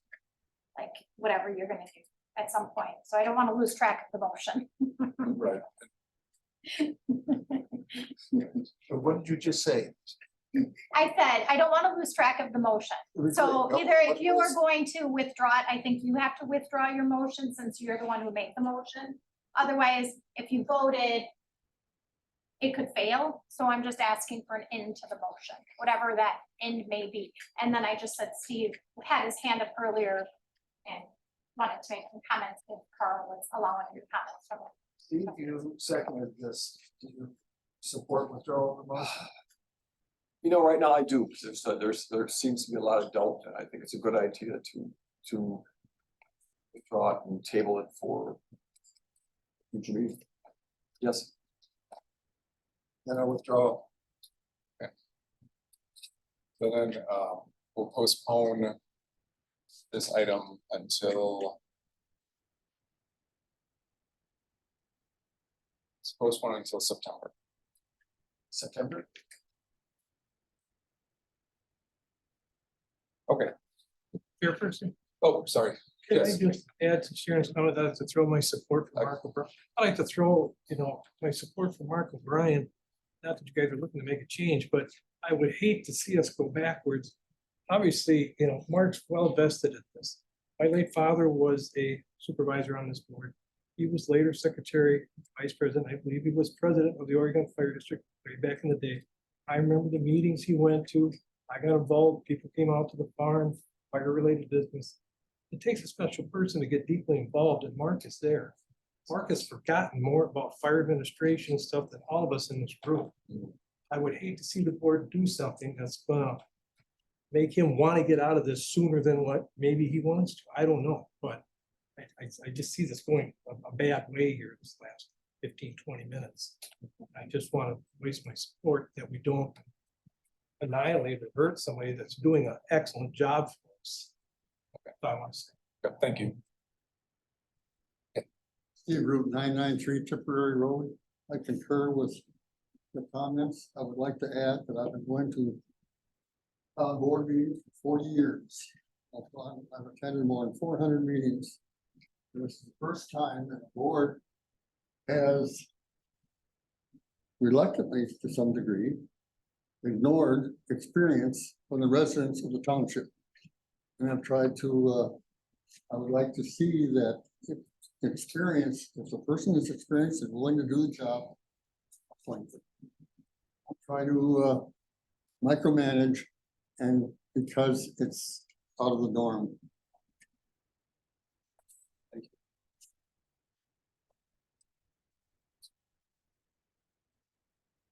On to the next item.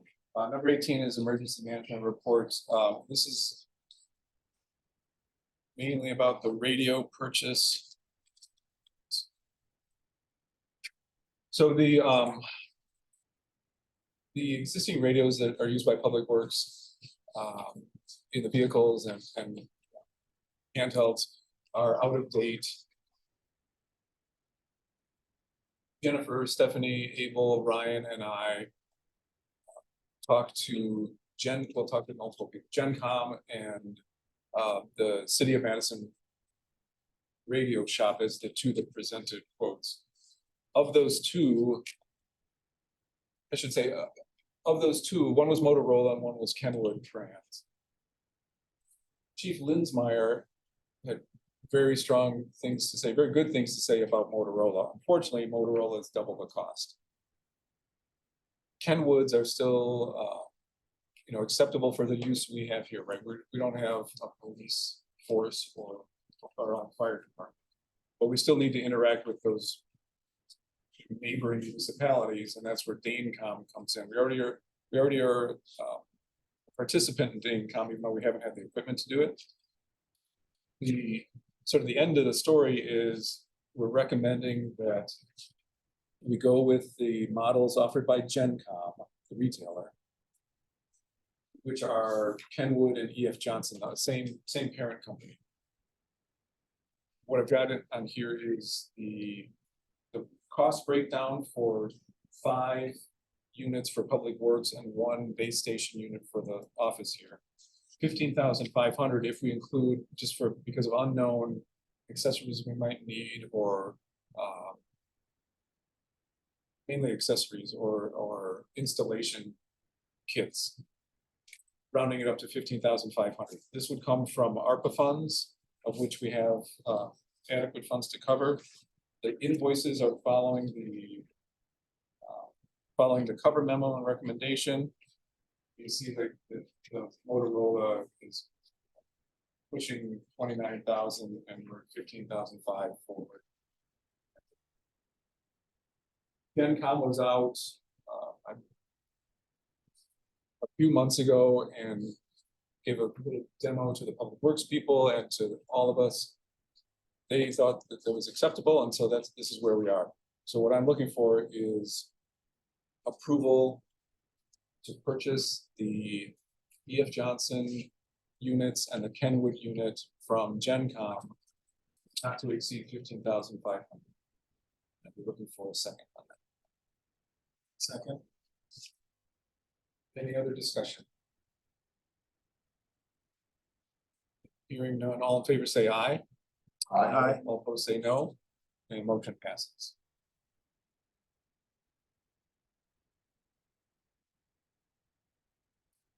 Number 19, Plan Commission reports.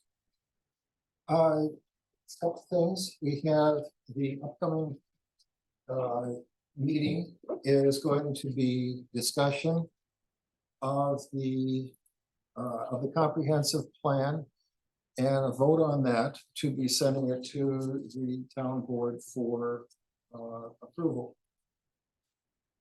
I'm a little surprised at the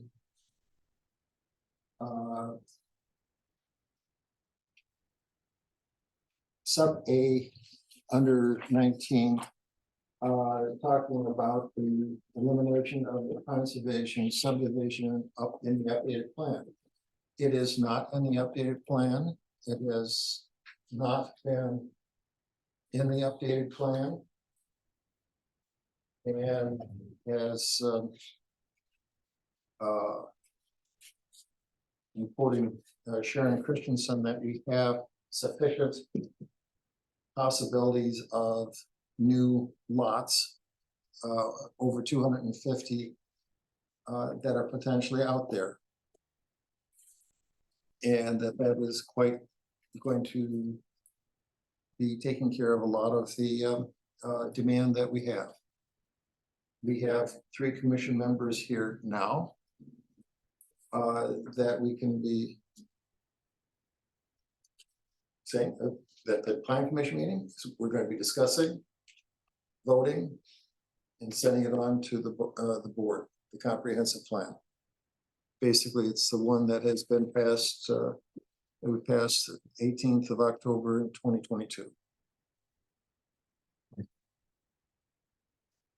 So I think one of the questions, and I don't remember where it was floating around, but it was where essentially, where did the conservation subdivisions go? There was some of that we had, they've been in there, they've been an attempt, there's been no. Where did they go? They have limited areas in which they can be. There's a minimum area of 40 acres. So there's really very few areas in the town where such a subdivision can happen. But were there, and I just don't know what the answer to these questions are, but were there areas before that were designated? No, there weren't. Okay, no. So it was just discussion of the. It was a possibility, and it had certain requirements. Okay, so. And it was, size was one, that there was a unique feature, this geographic, historic, something unique on the to the ecologically or farming, something unique there that this would preserve. And nothing fit. And it's a difficult requirement in a town. I thought Jerry Jensen's area was a possibility. I thought that's what. we He'd were have talking to come up with a unique thing as to what is the conservation saving? Is there a unique historic? Unique farming, unique ecological, environmental element that needs to be preserved? He'd have to come up with that.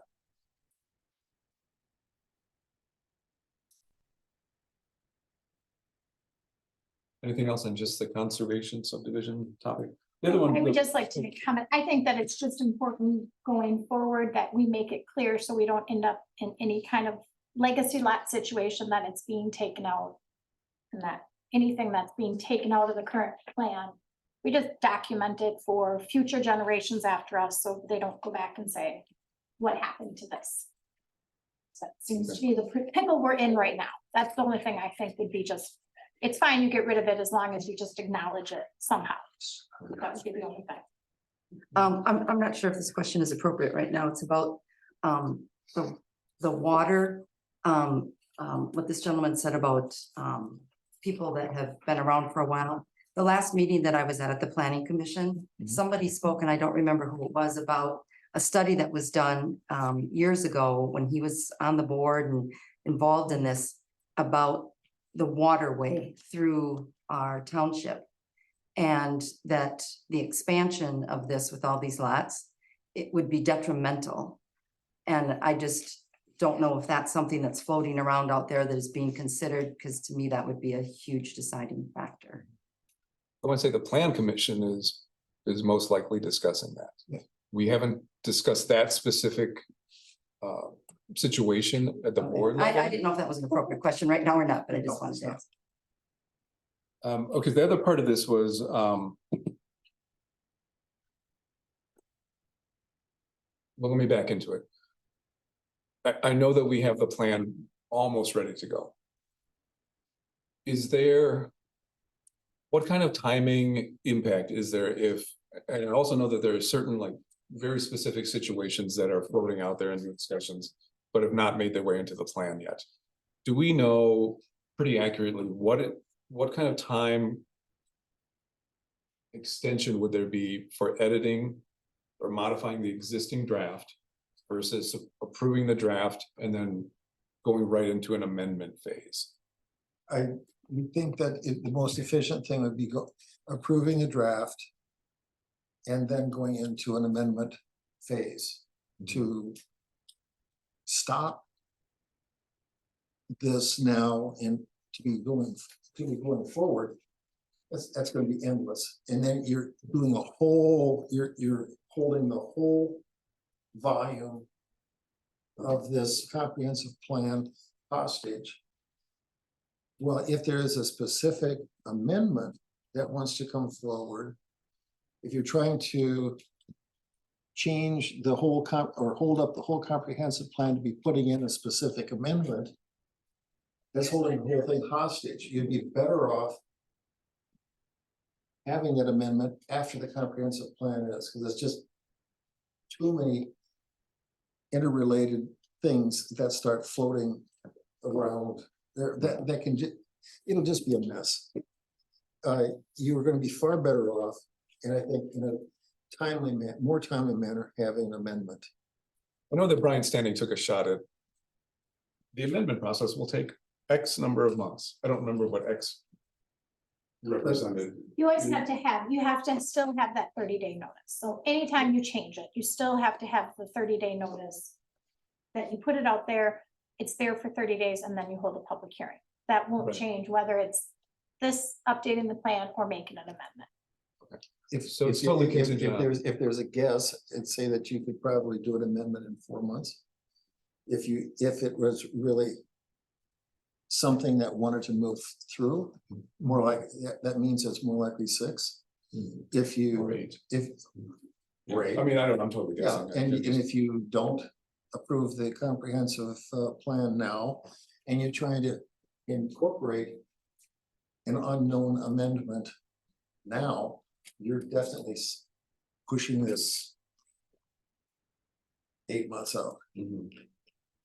That would do the amendment, approve the thing, get a foundation, have a foundation, and then do the amendment. Okay. Because then it's focused. It's not, because as long as it's not approved, the whole thing is up for grabs. Yeah. No, and I mean, personally, I lean toward finishing up this draft Yes, and getting it moved on, but I'm also concerned about, I don't have the same, they say the TDR, you know, what that'll free up as far as potential lots that are available. You know, we don't. I know wish yet. we could, what's that? We don't know yet. No, I know we don't know, and that's what I'm a little uncomfortable with, is that I wish we would compare, say, pull budget numbers in, projected growth, or what we wish to have be projected growth, and then see if the plan or how the plan supports that. And this existing draft, I don't think it's there, and I'm probably talking about subdivisions. But maybe I'm not, you know. Okay, ask, I think- this be. I guess I'm not quite sure, it seems like it has been answered in there, we've had a projected growth in there, it's been quite modest. Right. And there's a potential, and there's potential growth there. If we don't pass this, we're never gonna know what the TDR is can do. There's some people who are waiting for that to happen now. I don't know what, Jerry Jensen is being brought up here. I'm not quite sure what, he's proposing. I haven't heard anything other than his 2 lots. Maybe reconfiguring. He's got something else brewing, let him come forward. And I'm not necessarily using Jerry Jensen as an example for anything. I'm just concerned about the growth of the town not supporting the budget of the town, Well, which I we think is have- what we're seeing. I mean, we're seeing that it's flat. It's flat, but we also there's revenue sharing that we are, that with the stroke of the pen, there's revenue sharing new revenue sharing funds that are coming to the town. Right. Jennifer, did you say it was about 80,000? Yeah. 80,000. Okay, that was a stroke of the pen. It's a heck of a lot faster than trying to have a lot more lots that are also going to increase the expenses, maintaining the roads for those lots. No, I don't disagree with that, then we rely on lobbyists. We are, no, we have a lot of lobbyists out there who are giant communities that are being distressed by the Act 10. By the previous administration's freezing. So there's a lot of lobbying out there. Let me jump to Dave for a second. Yeah, as a member of the plan commission, I'm curious, so on item 19. Discussion possible action, direction to plan commission on scope of comprehensive plan and town growth, including the elimination of conservation subdivisions. Where did including the elimination of conservation subdivisions come from? I don't recall us discussing that in a plan commission meeting. Where did No, that and come from? that came from me, because it's out of the plan, and I want to make sure that everyone here knows that it's out of the plan, and then we're not doing it, and why. Just because I want it to be clear, so that in the future, when you go back and look at the record, no one can say, why does this plan say this and not the new plan? That's it. That's all I want. I want everyone to just acknowledge, like, yes, we took it out because there's already growth and we're not gonna have conservation subdivisions. Who took it out? I didn't know I it was don't out. know. It's not in there. That's what we were saying before. Who's got a comment too back here? I'm gonna try to jog folks' memory. Tim, not a check on the chair of the plan commission. Check me on my facts here, but as I recall, this was early in my tenure. We, over the years, as far back as anybody knows, only one person has come forward with a proposal to create a conservation subdivision. That is true. If you looked on a map, you wouldn't see conservation subdivisions anywhere. It exists in the Dane County zoning book as a possible designation. No, it exists in our plan as wording. When we had it in the map, at the time, the village said, we don't want it mapped, so we had to take it mapped out, but the wording stayed in the town's comp plan. Then I So, consider yeah, that it would be a possibility. yeah, so someone could come in and we would have to just amend the map. That was the way that it kind of went. Different step, though. Someone would have to come in with a proposal Yeah, and yeah, ask for the zoning to be changed and the map to be the amended. map to be amended, so. They'd have The to meet reason all. that's not in there now is that nobody's come forward with a proposal to have a subdivision, conservation subdivision. If anyone ever did, Dane County said, oh, here's what that zoning category looks like. This is how they would have to comply with it, including a 40-acre minimum, which our one applicant wasn't able to submit. I don't- I'm not quite sure, I'm not discounting that, but I think that. I thought I remember Ryan Standing saying that actually a conservation subdivision is much different the way that the county lays it out than the town laid it out, like it's two different things. So I think there's a difference. I don't think automatically they could come and ask for conservation subdivision if we don't have the wording in our plan. So I'm not sure, but it's just worth a go around with Brian Standing one more time before we're all just really, really clear that it's all. It is not in there now, but it might be one of those things that Kyle refers to as an amendment in the future. If anybody ever came forward and said they want to do it, but no one's shown any interest at all in doing such a thing. So you're saying it's not in our proposed plan, it's in our current plan. Yeah, Okay, but it's not in our proposed plan, right. and we don't know how it got out. Yeah, how did it get out? There, if, Actually, I think Tim's trying to answer it by saying, well, we took it out because no one was using it, which is okay, but we just want to. Whoever did the draft, the current draft we're looking at, which I assume is Brian Standing. No, we didn't vote on it. I know the reference that you're referring to, the existing plan where it says we're open. Our goals, our objectives include increasing housing, and here's one tool that you can use. but do we want to eliminate that opportunity? The plan is just silent on it. Anybody could come in and ask for it to be added. But on a new plan, if somebody came in and asked for it, we'd have to amend the plan to do it. Mhm. Mhm. So why would we take out something that we would need to amend the plan to put back in? I mean, just because it's in there doesn't mean anybody can't use it. I mean, they don't have to use it. Right. But there's parcels out there of 40 acres in size that it may be ideal for, but maybe that person wasn't ready to use it, or maybe they had never, looked at it as being a conservation subdivision. I'm just saying, I'm not for or against it, but I'm just to say we're gonna eliminate it. In my own mind, need to know how it got out of there and why we took it out. And we're just creating another step should somebody want to do it. Because we'd have to amend the plan. We're writing a plan. So, you're encouraging development. So here's one more way of encouraging someone with 40 acres to put in a conservation subdivision. And conservation subdivision is very hard to explain to somebody who doesn't look at subdivisions very often or land divisions. So it can be complex, but it doesn't need to be.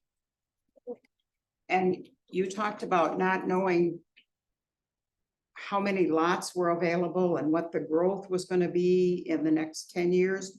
All of those numbers are available, and they're in our some packets that we have, studies that are from the census that Brian Standing has given to us that gives us the number of projected growth the number of lots we have available, and how many lots we need for so many years. That's what we're trying to put into this plan. So we have the adequate number of lots. And what we have looked at, we have sufficient lots to meet that criteria. Now, whether it's gonna meet the financial criteria of the town is irrelevant, because we can't force someone to come out here and build a house. We can't force someone who has a land division available to sell it. So you have to look at the numbers and know we have it available. And what comes, comes, unless we're gonna go out and grab people from other areas to say, hey, come and build here. I mean, there are lots available. I think, and that's what I was talking about a little bit with TDR before, is that there's potential, right? There's potential, like I think it was 140 parcels or something like that, just for TDRs, of it, Right. right? 140, but that does not mean that Right, that everybody's gonna absolutely. build there. So it could be a zero. It could be. If, But there are also other sites available that are not considered TDRs. right, That would accommodate the growth that is projected. right, if people develop, Right, you know, so it's, we can't force somebody to develop. no, but, right, and to use the S word, you know, if there were a subdivision, chances are somebody's gonna develop all, you know, X number of lots there. And given the housing demand now, there's probably a good likelihood that that's gonna be a solid number, whatever that number is. And we have places that would be ideal for subdivisions. Right. If we wanted to plant the seed. Right. Or if that person wanted to come forth. I mean, you can look around at the town and find many areas that would be suitable for a rural subdivision. And you mentioned, you know, town budget versus development. What I think of missing pieces, though, is to know, okay, what does the town budget projection look like over 5 years, 10 years from now? And is there a gap then in lots that can be developed? Do we need to do anything about it? Do we need to just, can you do anything? Well, right, We have to. can you do anything about, it? You know, so there's the in-between, there's the potential number of lots that can be developed. There's what the budget would like. And then there's this gap problem. Well, and how are you gonna bring the two together? You That's- can't force somebody to come out here and build. You can't force that person that has a lot for sale to sell it. Right. So unless the town comes in and says, okay, we're gonna take this 40 acres and we're gonna put in a subdivision. Right. Which I'm not supporting, and I would never support that, but that's a possibility. If the town said, okay, we need people out here, so, okay, we're gonna buy this land and we're gonna put a subdivision here. That's gonna solve our town issues. Maybe, maybe not. No, it definitely is a maybe, maybe not, because you can only project out so far and be accurate, right? But it would be a step toward it. I'm really not trying to frame this as, oh, let's pave over the whole town and put subdivisions everywhere. That's not what I'm getting at. No, But That's not of what the the, people want. of the more likely options for development, subdivision is probably the most likely to actually come through and be developed. If we want that, but I'm, you know, if the town says, nope, we do not want that, then there's gotta be some way to deal with the budget. And right now you have a survey that has been conducted that says the don't want. Well, we're going back to The survey that was 2 years. I don't know, but I have a feeling that if you redid the survey, it wouldn't come back any different. I mean, I do think there's a place for another survey, for a fresh survey. That's. Just to have That's information, always, that's because always the a more possibility. information, the better. That would put everybody's mind at ease. But like I say, I'm not sure that it would come back any different than the last one did. It may not, and who knows how many responses you get. So Right. there are a lot of unknowns. You can't force people to respond to a survey. And we had a So- good response. Statistically, they said it was very, very solid response as to what the opinion of the town was. We had a better than average response. But we would need to do the survey differently and explain to people what the levy limits mean. And if we don't have new development, your taxes will go up. So now how do you feel about it? You know, and I mean, to give them more information and then ask the questions. That wasn't done the last time. Right, but that's not gonna solve our problem right now with getting the comprehensive plan together. And I don't wanna belabor this, but I just wanted to be here to say that I was not aware that the conservation subdivision was eliminated from our. plan. Neither was I. So it's like, you can look at here on the screen. This is like, just if you didn't know much about conservation subdivision, this is in our current plan. I think it's a drawing of basically what it's trying to do. It's taking what would normally be a traditional one and it's saying we'd like it grouped. So I think that what the county would say is, it doesn't matter figure 1 or figure 2, they're both subdivisions under the county's eyes. I think the town was at the time trying to say, if we had to have it, we would prefer it to be clustered in that second drawing. And so I just want to be clear that moving forward, if you don't know it's there, I asked Tim, I asked Arlen, and I reached out to Brian Standing to say what happened to it and why. And let's just make sure we have that documented. So that again, into the future, no one's like, where did it go? Why did you take it out? See, last I knew, I thought Brian Standing said our current plan, or our proposed plan was like our current plan, but we added TDR. So I was in assumption that That's what I nothing thought too. was removed. Well, Tim's got an answer. He's got a hand up, yeah. I think I have the answer. I think the language, the alternatives between traditional subdivision and conservation subdivision was just, that language was just taken out. Part of our consultant Brian Standing's effort to simplify and clean up the document. I don't think they ever took away the possibility that someone could ask for a conservation subdivision under this county Zort. I think that they consider traditional and a conservation the same under the county. I think we're the ones that differentiated it. The town differentiated, made it a difference. And so I think that that's really where we have to kind of make sure everyone's just knowing that. All right, and next week, Tuesday, a week from tonight, is our final plan commission meeting on the subject of the plan, at least according to the current schedule. And it's an easy matter for us to put in the old language. And then our proposed plan, our draft comes to you and then you decide, is that really what you want or not? We can put it in easy enough. It looks like this is not a quorum allowed to speak, but we do have 4 members of the planning commission here tonight. Yeah. It sounds like there's a consensus that that is something we ought to put back in and we can do it as part of the draft. Simply done. Then you can vote it down if you don't. Yeah. I think that makes sense. Steve? Yeah, with all the history that we have in the past about RH properties, why was it dropped? Why is it out of the plan?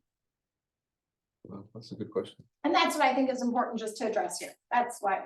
All the history we have, it should be in the plan. All right. We can fix that by next week.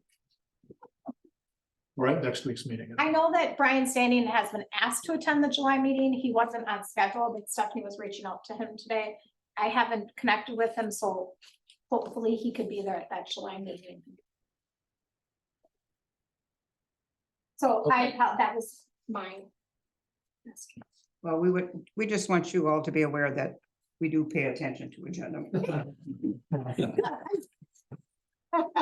And I'll just add that it might help the board if you guys want to look ahead on our website. You'll hear discussions about scenario 1 and scenario 2. It'd be good for you guys to look at the packet and be familiar with those. So whichever one gets recommended, you are familiar with it and the pros and cons of each. But at our last meeting, the public was vocal about those, so you'll want to be abreast of those. Because you'll probably get questions. Yeah.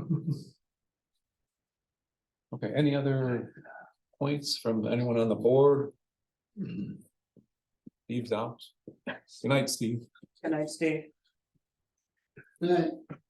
And so I suppose the action coming out of this would be to add the conservation subdivision language back in if you decide to do so, right? We'll bring it up for a discussion, and if that's what the commission decides to recommend, then we'll put it in.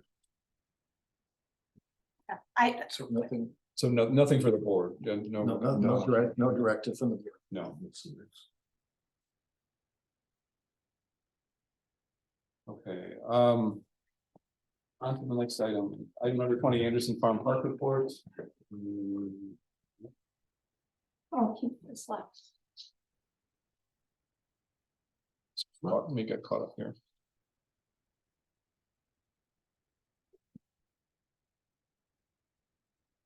Okay, item number 21, Public Works report. Oh, Brian saying we'll be here. Sorry, Stephanie just texted me. So. Thanks, Tim. Bye. And I don't have, do you have an update on the Alpine Road? Yeah. I think, so there you go. Done. Have a little bit. See, Alpine Road is basically done. There was one driveway that didn't get gravelled in, so that was missed. An interesting. We have it here.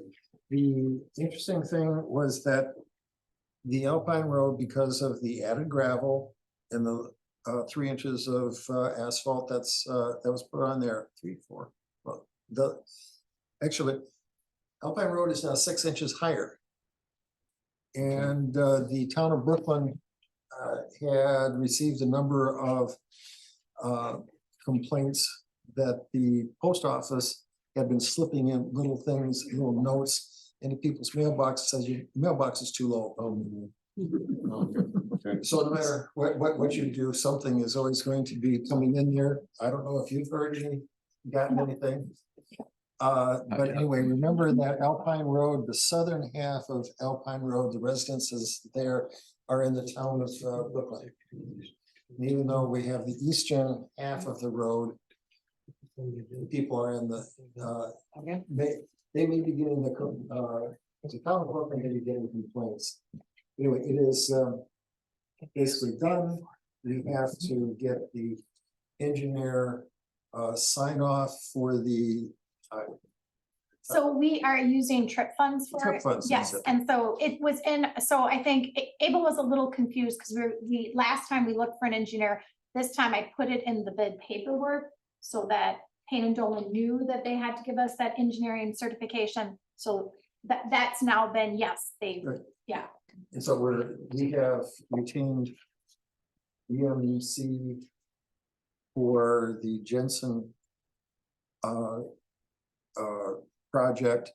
It would seem that we have them on, They're not gonna do this. Payne and Dolan will do the certification for Alpine.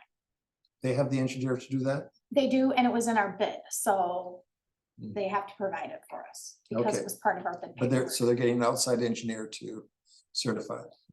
I think that they have an engineer, Payne and Dolan has an engineer, I can't think of what his name is. Well, I guess that'd be something, make sure that that satisfies the trip, that it's not an Yeah. outside engineer. Yeah, because they did it the last time, 2 years ago when we used it, they did it. Okay, then that'd be something to check with Abel, because he was contacting. Courtney. Yes, and I set him straight after I saw the email. Okay, so you Yeah. got that one? Yep. In there. So Alpine Road is moving forward. It has moved forward. And shoulders are in, so think it's basically done. Excellent. And we'll see what the hoorah on the post office, the mailboxes are. So we'll probably have, and then if you guys saw, Tim left, but that, the Iron Man will go down Alpine. You guys saw that. The what? The Iron Man will Oh. go down Alpine. Okay, interesting. Yeah. So they'll have a nice Oh, I road. will. Yeah. Okay, well, that Boys and Girls Club thing's also going on Alpine, isn't it? Is it? Yes. No. Oh, okay. There are a couple different routes, but no. Well, it's on Belleville. Yeah. I think so. Okay, let's, I want to get into the next one, but I really could use a short recess. I can't stay. I don't feel good, so I'm just gonna leave. Okay, well, let's see what we're talking about though. All right, well, let me, without objection, let's do a 5-minute recess. Kate? You sure? Yeah, I gotta go. Okay.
The meeting is back in order. For this other item under Public Works is really, it's part Public Works, but it's also office staff. What we were trying to do is come up with a way that if a purchase, not a specific purchase, but if the purchase of something is already in the budget, right? It's an approved budget item. That once we get to a point where there is a specific piece of equipment or whatever it is, vehicle, that the choice of that particular piece of equipment does not have to come back to the board under certain conditions. So what, to control that a little bit, let's say that Abel and Ryan need a piece of equipment. It was in the budget for the current fiscal year. They obtained 2 quotes on the, I think we put 2 as the minimum with maybe an exception, 2 quotes on it. Made a choice, one of the pieces of equipment, confirmed with Jennifer or Stephanie that the budget funds were allocated to begin with and are still available for that purchase. Then they would be able to act on that and purchase the equipment without coming back to the board at that point. After the purchase was done, or whenever it's finished, the next board meeting, there would be an informational memo or something from, in that case, Public Works saying, hey, based on the budget for this, we purchased this piece of equipment, we got 2 quotes, we picked this one for this reason. Or we purchased this equipment, we only were able to get 1 bid because it's a unique piece of equipment, there's nothing, it doesn't exist in the Midwest. And some kind of justification that there's only 1 bid, 1 quote. So the question is, under that situation, it seems to me that the approval is already done by the board, right? As part of the budget process. The execution of the purchase would fall to either Jennifer and Stephanie for, say, office equipment, whatever it is, Abel and Ryan for Public Works related items, whatever it is in the budget. And then with a check against, a second sign off essentially for the purchase. So it wouldn't just be Public Works buying something on their own. It wouldn't just be office buying on their own. It seems to be a good time saver for one thing. It seems to have enough control in it for the types of purchases that we would make here. I keep thinking about the one time that everybody was here and we needed approval on $500 for jeans or something like that from a uniform company. That seems like a waste of the board's time. So I'm proposing the procedure essentially to approve the procedure so that they can finalize approved purchases without additional board approval under the circumstances, under the conditions that are explained in the background description on this memo. What page are we at? Oh, sorry. You're on page It's 127. 127. I'm sorry. Yeah, there were a few pages in between. Does anybody have any questions about that? No, I think it's good. A good planning step is on. Yeah, that things had been approved. Right. A budget had been approved. Right. And there's whatever wheeling and dealing you're able to do. Yeah, and it's documented and it still comes to the board. Once again, so it still come to the board, it just wouldn't come prior purchase, it would come as an informational. Right. Dave? Yeah, so a lot of the purchase here over the history of the town, a lot of it's big dollar stuff. $40,000 plows, $150,000 trucks, whatever. Don't you think it's good oversight that before you pull the trigger on that, you give the rest of the board the opportunity? And granted, you've allotted the money, and maybe you got these 2 quotes, but with that kind of money, I think there needs to be a little more oversight than just somebody and the guy is saying, yeah, this is what we're going with. There could be some gray area in there that I think needs to make sure it gets exposed. And I think everything, the checkpoint to that, and I hear what you're saying, because I thought at some point, oh, is there a dollar limit? I don't know. But the checkpoint to that, I think, is always getting a sign off from the clerk's office. To confirm, yes, it's in the budget. Here are 2 quotes. Yes, if it was like a generic budget item like equipment, 1 piece of equipment might use up half of that or more. But if the other piece of equipment wouldn't require that amount, there would still be enough allocated for both pieces of equipment, right? So the control wouldn't necessarily be the entire board, it would be at the budget level. I guess I just see. It just seems to make sense. You'd want the whole board to say, okay, yeah, you decided to go with this John Deere tractor versus this International Harvester tractor. You know, why did you do that? You know, a salesman, is there relatives involved? I mean, we're talking a lot of money here. I think it would be good to have it all above board. I can see, not that it's happened, but you're presenting the situation now where there could not be all above board. Right. And that's why, I mean, that's why the discussion tonight. Just to Put me on, I don't like that idea. I like it, it comes back and the whole board says, yes, we're going with the John Deere tractor, for these reasons over the internet. Does anybody have any thoughts on that?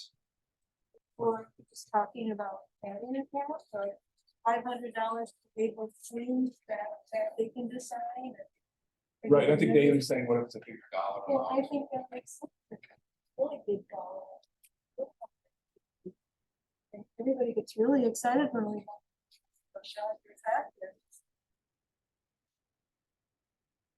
And it's that. I guess I just hear the dates. Sometimes, or maybe some categories of expenditure. Yeah. As opposed to something that was more. Something that was a lower dollar amount, something that's not as big a decision. And I don't have a great answer to that. I mean, that's definitely the most conservative, controlled way to do it. Any thoughts from anybody else?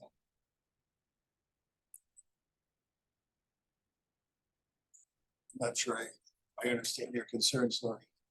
No, you was just saying that when I read this, I thought, oh yeah, I've been in on discussions where we had to approve something more than once that was something pretty much not a big expense. And so it's just a way to kind of streamline.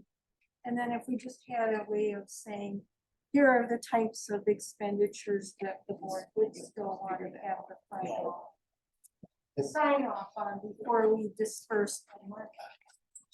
That's all I'm saying. Kind of agree. Let's do this tonight here. Wednesday? Hope your recycling gets picked up. Yep. So let's do this for time because I don't have a breakdown. Yeah. I don't have a breakdown to talk about to even compare. Well, I don't think but it's a, he specifically mentioned whenever we buy, $300,000 piece of equipment. That almost is a separate category, separate realm. Yeah. And we're stuck with it for 25 years, something like that. I mean, so I'm not sure what the board would bring to it other than just more oversight. You know, the current board is not going to say, oh, I don't think you should get the John Deere. I think you should get the whatever, the New Holland. I'm not going to be able to contribute to that. If you says case. So anyway, you know what I'm saying? I think. We're just arguing for some kind of a middle ground. Okay. Where in the interest of keeping the public keyed in, like, I'm sure there are a lot of people out there in the township that have a definite opinion on whether they bought the John Deere or. Right. In my world, it's only John Deere all the time, but I think you're running on a principle of make a decision once, don't make a decision two or three yes, and I times. think that makes a That's lot what I'm of trying to get sense. Let's do that. And I agree. I think that makes a lot of sense and I could see it. Because we have those that we still allow for emergency expenditures that weren't budgeted for. I think that's the operative principle in the distinction Carl's making. Well, I may be off base, I just need caught up to the right pace. I would think that, for example, Able has a discretionary budget some money he can use for small item replacements, things like that. And that's, Yep. this kind of seems to me, this is where it is right now, discretionary versus things that, you know, we definitely have to come. Whether you're gonna get John Deere or Case or Allis Chalmers, whatever, that definitely, if you're talking hundreds of $1,000s, probably, of course, that gets approved through here. I think there's something, like I said, a discretionary budget that Jennifer has from the office, Stephanie has. There's money there But if you have- that's, But if you have that John Deere approved for the 100,000 in the budget for that Yeah. John Deere, and they come up with such a deal on a case for 98,000. Go for it. oh, I think the world changed a little bit, like you're saying, Yeah. because they're trying to look for a Ford and they can't get it. That supply chain is still an issue. Right. And so now they're turning around and looking towards a Dodge, you know, it's just, correct. it's just the nature of kind of what they're doing. Right. Which is just different than you've ever had before. Never not been able to get something you want. Yes. And I don't know what the magic number would be. Or magic category would be to require a second review by the board. I just don't know. Let's find out. Viable, Just try Jennifer, it. to do Test. something like that. I'm I up mean, for it, but- You're fully involved at any time you spend money. You might have some suggestions about what types of things might still merit more review as a final level. I think the difficult part is, and how I've been thinking of tying it in is when we're borrowing funds for equipment specifically, not so much. That's another piece. yeah. So I think that, you know, let's just walk through a scenario. I don't want to keep anyone longer, but we borrowed money for Alpine Road and we rolled into that some equipment. Okay, so we have this chunk of money Yeah. that we set aside for a payloader and a Ford F-250, I think they have out there. So where do you want the oversight to come in? You borrowed the money, you said, this is how much money we're going to set aside, and these are the two pieces of equipment we're intending on purchasing. Where do you want that oversight to come back in? Are they able to take that chunk of money and say, this is the payloader we want, and this is the truck we want? Or do you want them to come back to you and say, here's all these quotes, you tell us which one's the best one for us? I see personally, I don't know if I wrote this in there, but I want the decision to be made at the public works level or in the Yeah. clerk's office level. Yeah.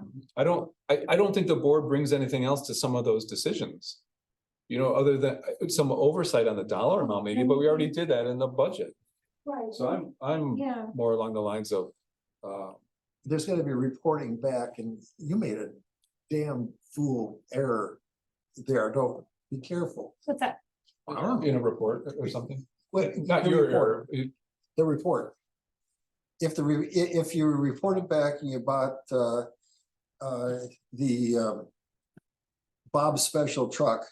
So Bob is now making the special truck. And has no maintenance, Oh, backup. Hey, we made a mistake there. You made a mistake there in buying that, so let's, I think there's gonna be some follow-up oversight, but for the most part, we got some pretty conscientious crews. I was just gonna say, I mean, you got So, well, experienced people, you've got, And they're gonna be using it, you know, they're the guys. They're using it. I mean, even buying a, whatever, like a $70,000 tractor, let's say, I don't know, nobody's taking it home. Nobody's taking it home. It's like, where'd the tractor go? Where'd the new tractor go? Well, nobody took it home. I think Abel did do a memo that you guys probably didn't see because it came in today to me this afternoon.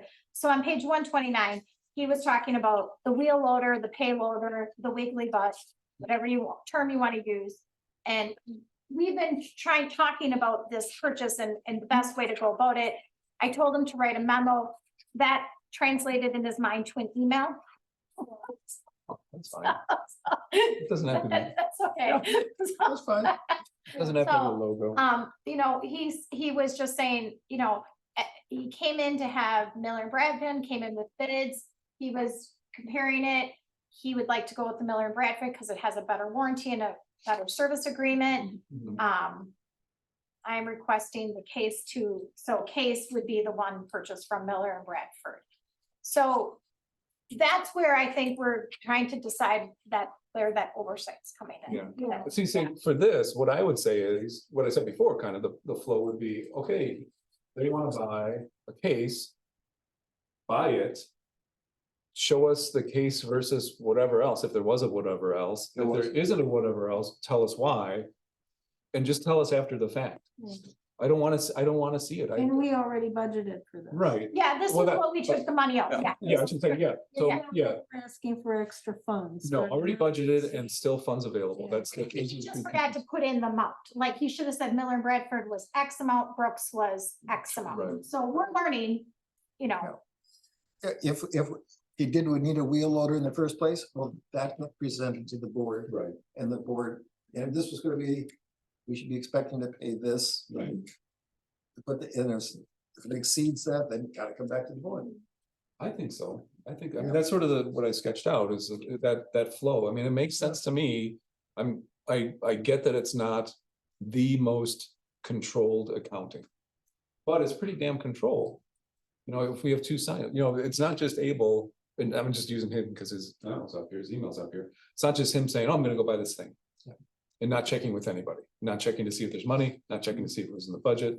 You know, I like the idea a lot of putting some more power at the clerk's office and the What do public we- works section. This seems like an administrative, so you as the CEO here recommending this is what you're gonna be doing? I'm recommending exactly what's in the memo. What do we need to? I don't see the need to. So it's sort of informative more than anything else. But I don't want to, so I just want to make sure, I don't want to. It sounds okay? You know what, I had a long discussion with Abel. Just on this memo itself, it so happens that yesterday I spoke to him for probably a good half an hour, and he. My question was, and he's between John Deere.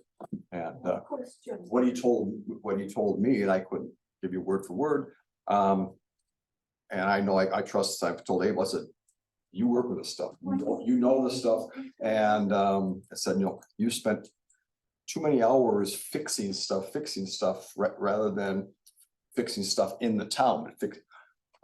Right. And when you told him about the case machine and what the benefits of that one versus John Deere, I mean, he did a really nice. Yeah, and I think you should explain. Nice if everybody heard that. right. And I think, you know, I would say, yeah, his discretion on that is right up front. Plus, like, again, it's not something that gets hidden under the board. It's. I mean, you'll always approve it, you know, the checks that are related to what you guys signed tonight have not been sent out. So once you send it, so if somebody were to say, I don't agree, I could go grab that check and it wouldn't get paid. So there always is. Well, I think even. Yes. Excuse me. Yeah. Hello. I have a question, sorry. I have a question in regard to if you're going to require multiple quotes before approving how much is spent on the piece of equipment. A differing number based on the amount or what I thought of. No, meaning like because I don't know, maybe I was there, but I didn't pay attention to when you guys approved the amount to borrow for the equipment. You approved an amount together between the truck and the payloader. But did at the time with this new idea that we're tossing around, do you say, oh, this is approximately, you know, you get these quotes at the time that you're approving the line item. You say this one was 110, this one was 127, so we're gonna borrow 130,000, and that's what we're gonna put in the budget. And then basically what I'm saying is, then you would leave it up to them after that. Yeah, I think that's exactly what we're saying. I think at the point that. Okay. The point that the actual purchase is about them. Yes. Okay, perfect, thank you.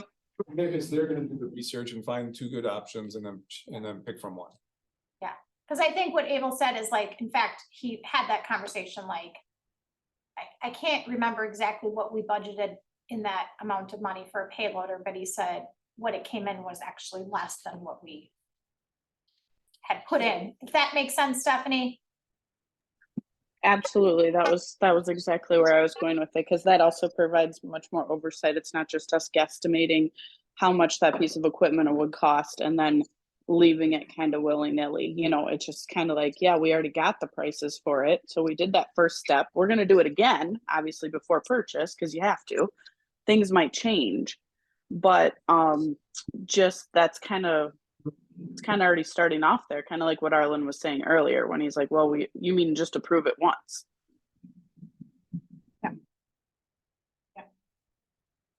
I think that's the hard part is then getting bids and then it waiting 30 days and then being like, well, that bid's not good anymore because we've already surpassed the 30 days when we got the bid. So It's not available like- anymore. so you're like going back over and it's kind of a vicious cycle. Yeah, let me just circle around. Any objections to go in this direction? Right. None. I don't think we need to vote on it unless everybody wants to vote on it, but let's Procedural. let's say that it's good. I just would like to circle back. I have it in your packet and I talked to Arlen, or I'm sorry, Carl about it. The page on page 115 of your packet, if you ever look back on it, 115 of your packet, it's a certified survey map. These are more administrative things that we can do in the office. Occasionally, someone will have a new CSM drawn. It's not part of a rezone. It's not part of a land division. It might just be moving a line between neighbors. Sometimes that happens. The Shapiros recently did some CSM on page, I think it's page, there's a lot of pages in here and I apologize for that. On page 125 of your packet. If you go to the third from the last paragraph, it starts with the gist. Essentially what happened is when the surveyor was drawing something, he drew an incorrect line, i.e. they have to redraft the CSM. So it has to go through all these channels at Dane County. It doesn't go to the Dane County board because again, this is just administrative.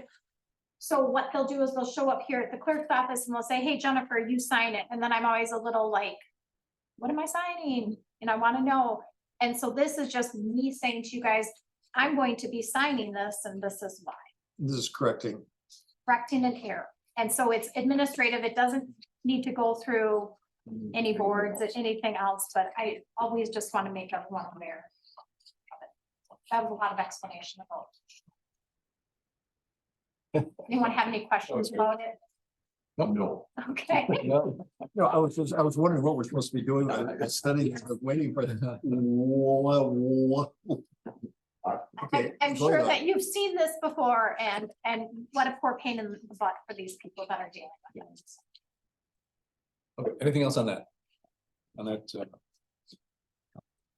22 senior center report? Anything to? I went to the meeting that was held at the end of June. And there seems to be a lack of good communication between us and the senior center board. And it has to do with the board wanting us to commit to 80,000.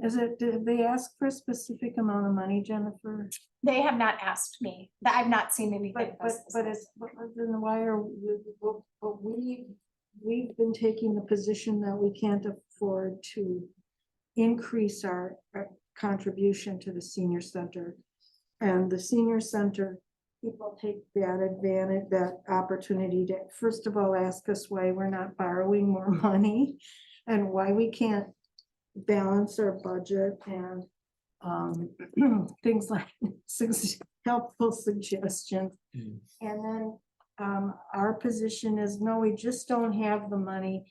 And then it kind of grinds to a halt where we want to know specific information about how our residents are served. And we haven't been able to get answers to satisfy us. And you may remember when there was a presentation given, and they'll give us large numbers like we serve 12,000 dinners, but it doesn't tell us how many of those are 12,000 separate people. And anyway, And then I've been asked to step in on this and I'm still trying to, I have to say, I don't know how to put this. I'm a person who feels that everything in our world keeps costing more and more money. So I'm not necessarily averse to paying more for services or for anything for that matter, but we just don't seem to be able to communicate very well with them. And I have decided, I don't think there's a point in our going to those meetings every month. We just don't seem to be able to get clarity. And I suggested that when we say things like, we don't have the money, they're not hearing that. They're hearing, we don't want to pave. You know what I'm saying? It's like, and then when we ask them for data, they don't seem to be able to match. I wish I could give you more specific examples, but the one about, we really don't know how many of our town residents actually use that service or what services they use. And then there's a concern that other surrounding townships are paying much less money to the senior center, and why are we being asked for more? And there's more to it than that.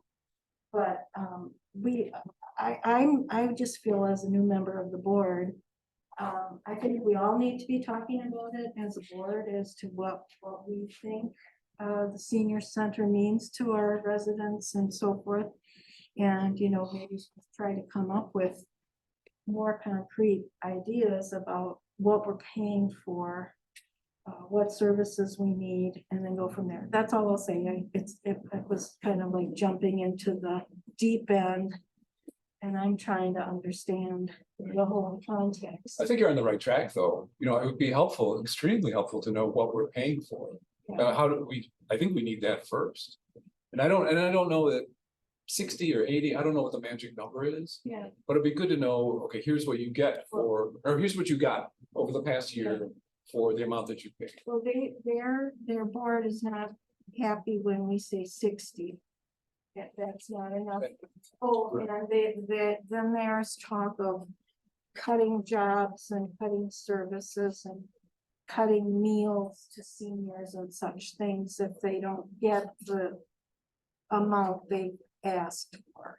I don't think the board objects to paying for a product. But again, I think that's up, it has to be, okay, if we paid gave 80,000, whatever the number was last year, what did we get for the Right. 80,000? And that, you know, they just can't say, well, you just don't want to pay us. That's not good enough. They need to answer the question. And so if they don't have any formula right now, they've got to come up with some sort of That's formula what or it itemized seems. way that they tell us, this is what the residents of the town of Oregon are getting for $80,000. That seems to be the case. It sounds simplified, but that's got. I mean, Kate isn't here to back me up. I'm just giving my take on it.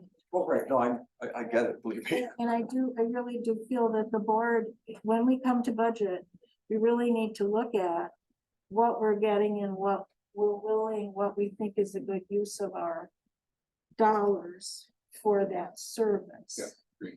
Definitely. Yeah. And so I would like all of you to think about it, put that on your radar. They must have some formula for calculating what they're asking, right? Yeah, they do, and I think that that's where the problem comes, is the formula that they utilize is outdated, and she's acknowledged that. And you know, and it's sort of like a system where we don't have any say in the operation of it. So that they're gonna charge us whatever it costs for what they feel like it's to operate it. So I think for us, going to what the Village of Brooklyn did, what the town of Dunn did, going to a set amount is just really good for our budget.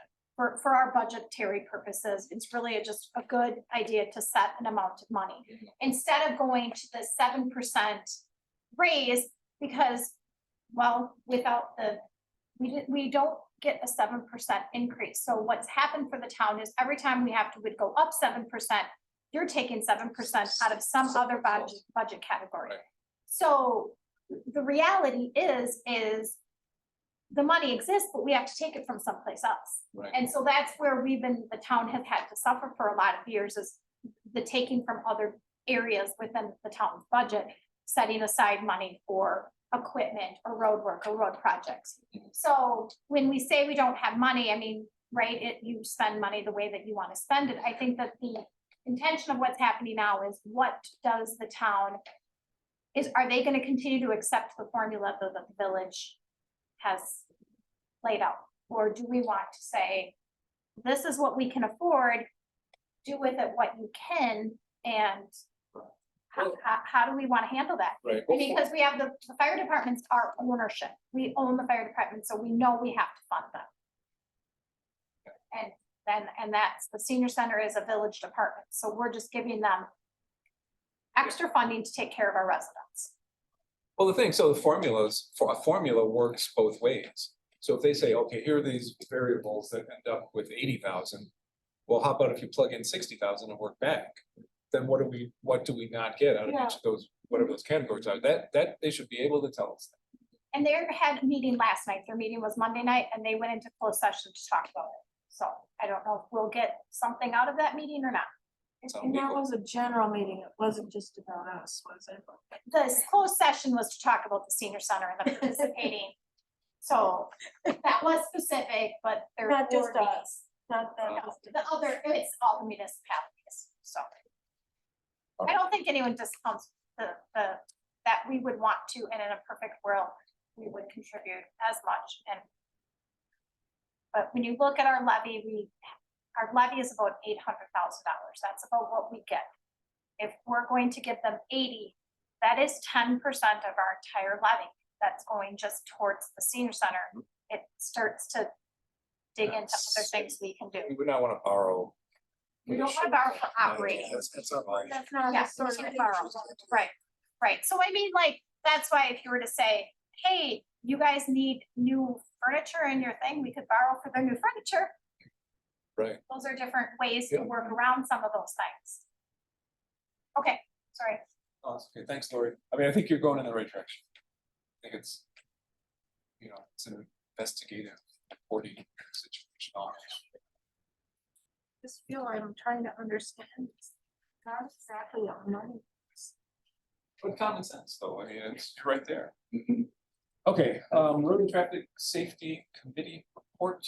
You talked about Alpine already. Yep, we talked about Alpine already. Here's an agenda, that's sort of a standard agenda item there. What should be added is something to the effect of having the schedule of road repairs and establishing a budget. So that Projections on. this would be projections, and we're shooting for by September having some sense of final recommendations and budget impact on 5 years out. If you had to call it the 5-year plan, 5-year road maintenance plan, clear enough agenda item. Yep. I think that the next meeting I just want to mention is the 19th. We are at training, and we have to do that training via Zoom, so we'll be at home. So just bring your key on the 19th. When you come to your We'll do meeting. that during the day. Yeah. Well, I've got it in the car, so Okay. I've left it there. Okay, and then Steve is neighbors with Lauren Striegel, and she is, what is her title at the village? Well, she's a civil engineer. Okay, I don't know exactly what her title is. She's a neighbor of mine. And she's sent to Jennifer and myself there's grants out there, some that are gettable, maybe doable, some that aren't. So maybe the school committee will take a look at. Let me I can just find this right here again. Let me just press this on. Go ahead. Okay, a problem that if you have the grants, is finding the grants. That something's available. Yeah. Finding that it's possible to get one. Right. May take 3 years of trying at it, but that it's possible. What's just throwing time at a grant that's, you're not gonna get. Right. So let's start looking, let's find them, and I'm at a real loss as to what is, Well, I'd have, where they're at. right, but this is, again, I received this, on the, she It's sent on this. page 132 of your packet. Yeah. So on page 132, I just if pulled it you up. want to take this packet with you to your meeting, it's another tight grant deadline. Why wouldn't you want another Of tight course, grant no, line? why not? Yeah, and so the deadline is August and there is a webinar on July 20th. So this is the one that she sent us and I wanted to just. So that's what these are right Yeah, here? that's what these two are. So I have not looked into anything further. And part of this is, there's talks about another path to federal funding is through highly competitive discretionary grant process, it may be daunting. And then the line here is, however, here's one that's worth a second look, the Rural and Tribal Assistance Pilot Program. Individual awards range in value up to the statutory limit of $360,000. The deadline is tight, it's August 14th. Those come first serve, basically begins and ends. I'm not exactly sure what this means. Okay, well then, just on those things, Mhm. how to do the nuts and bolts of that. Of course, Jennifer's gonna be able to fill out all this. Would you say? Did you notice that body language there? Hearing, I think people go to school for that. Yes, so it's and I don't know what it is our different committee members are gonna be able to squeeze in either. And again, I know with a tight window, I thought I passed, No, dude, this is what we. Pass this on you guys. I have not looked at this. The webinar is July 20th at 3 p.m. What is it? Looking at my calendar, I do plan on at least listening to it and get myself educated on what this is. Okay. But So- she said that to me because she knows I have a lot of feelings about roads in this particular part of Dane County that does not sit well with me when it talks about bicycle transportation. It's a shitty place to bike. Let's put it there. Totally. And I bike the whole township, almost every single road, It's terrifying. very carefully. I don't even bike in. And I do, I know, and anyway, enough of that. I used to talk to Phil Van Camp about this all the time. Hey, Phil, what the hell? But anyway. 'Cause I'm just learning the process of what you guys have I learned. I welcome you finding these things and we can do to help do the nuts and bolts and get these things filled out. Yes. I'm thinking this one, no, because I think it says eligible, local or political subdivisions. I think they have to be a greater population of more than 150. That's my quick read. 150? Does it say that? Does it say that? You said 150,000. Look at page 133. Eligible applicants include local governments with projects located outside of an urbanized area with a population of more than 150 residents. The project is in the Census Bureau 220 designated urban area with a population of 150,000 or less. Or less? Yes. Okay. So the project is not a Census Bureau 220 designation. The project is in a Census Bureau designated urban area. Okay. With population of under 150,000. Okay. So we would we would be eligible for that. Okay. So, show why I Again, should be applying. some more due diligence I have to do. I'll be looking more, I guess, again, tomorrow. Along with studying my budget material. All the things. And then the last time we talked about the deposit of $1,000 for right of way and driveway permits. Yep. I know that you guys made that recommendation and we're gonna look at that when we do the fee schedule, okay? But could you actually look at the applications at some of your meetings so that there could be some criteria of like what needs to be met for them to get their deposit back? Sure. Okay, if you. So that's on page 134 and 135. Those are the current, and then on page 136 through 140 is the current driveway ordinance. So we're gonna kind of have to tie all of that together to 136, for 140. okay, So we might need to add just a section under our ordinance that Maximum. we're keeping $1,000 deposit, or we're keeping a deposit until you meet XYZ criteria. Yeah. And, you know, and I would say that, you know, that would be, the reimbursement is going to be probably 60 days after, you know, final, yeah. you know, just the way that our board meetings work and Right. approval of that. Yeah. So, It's really just bringing the ordinance up to. Yeah. Whatever the new policies. restrictions. Yeah. So we've got the next 6 months to, it's fine. It doesn't have to be right away, but Yeah. just, but get it on the, It should be simple to do. Should be quick, it's, unless it's not. It's one of the, so, thank you. We're on the agenda, I don't have it on your agenda, because I didn't think about it till after the fact, so maybe the next meeting you guys can talk about it. okay, I just wanted to mention it to you here that we sort of need to wrap it up to circle back. to Okay. that thing. thank you. Anything else you got? Come on, get another landmine here someplace. All right, anything else for road and traffic safety? Sounds like that's, I think we beat it to you death. got it. And It's almost, it's approaching 10 o'clock. I know, we're getting there, but we're getting a lot done. It feels. Torque report, well, we talked about it earlier. Yeah. Assessor report, board review coming up. Yeah, I just have the date in there, so you guys all remember with the agenda.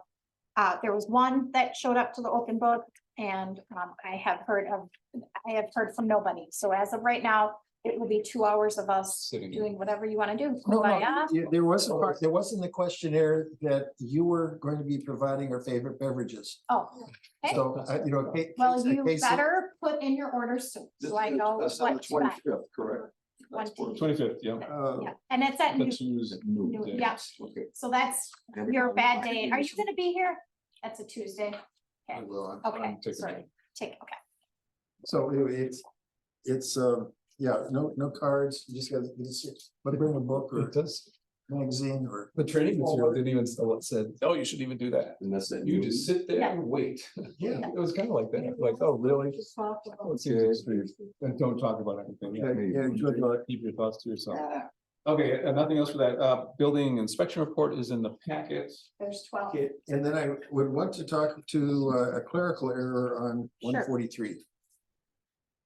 What's my Claire? I didn't really read it over. Just 143. Yep, I got it. Look at the top, Yeah. look at the logo. Oh. I love it. Conversation about how crappy our logo was. Yeah, It's- well, I like the flip on there. Let's go. interesting. So. Oh, they're you all- And it's repeated. Oh, that whole document is like. know, like, you know how We people went spend a through this lot of before. money doing their logo?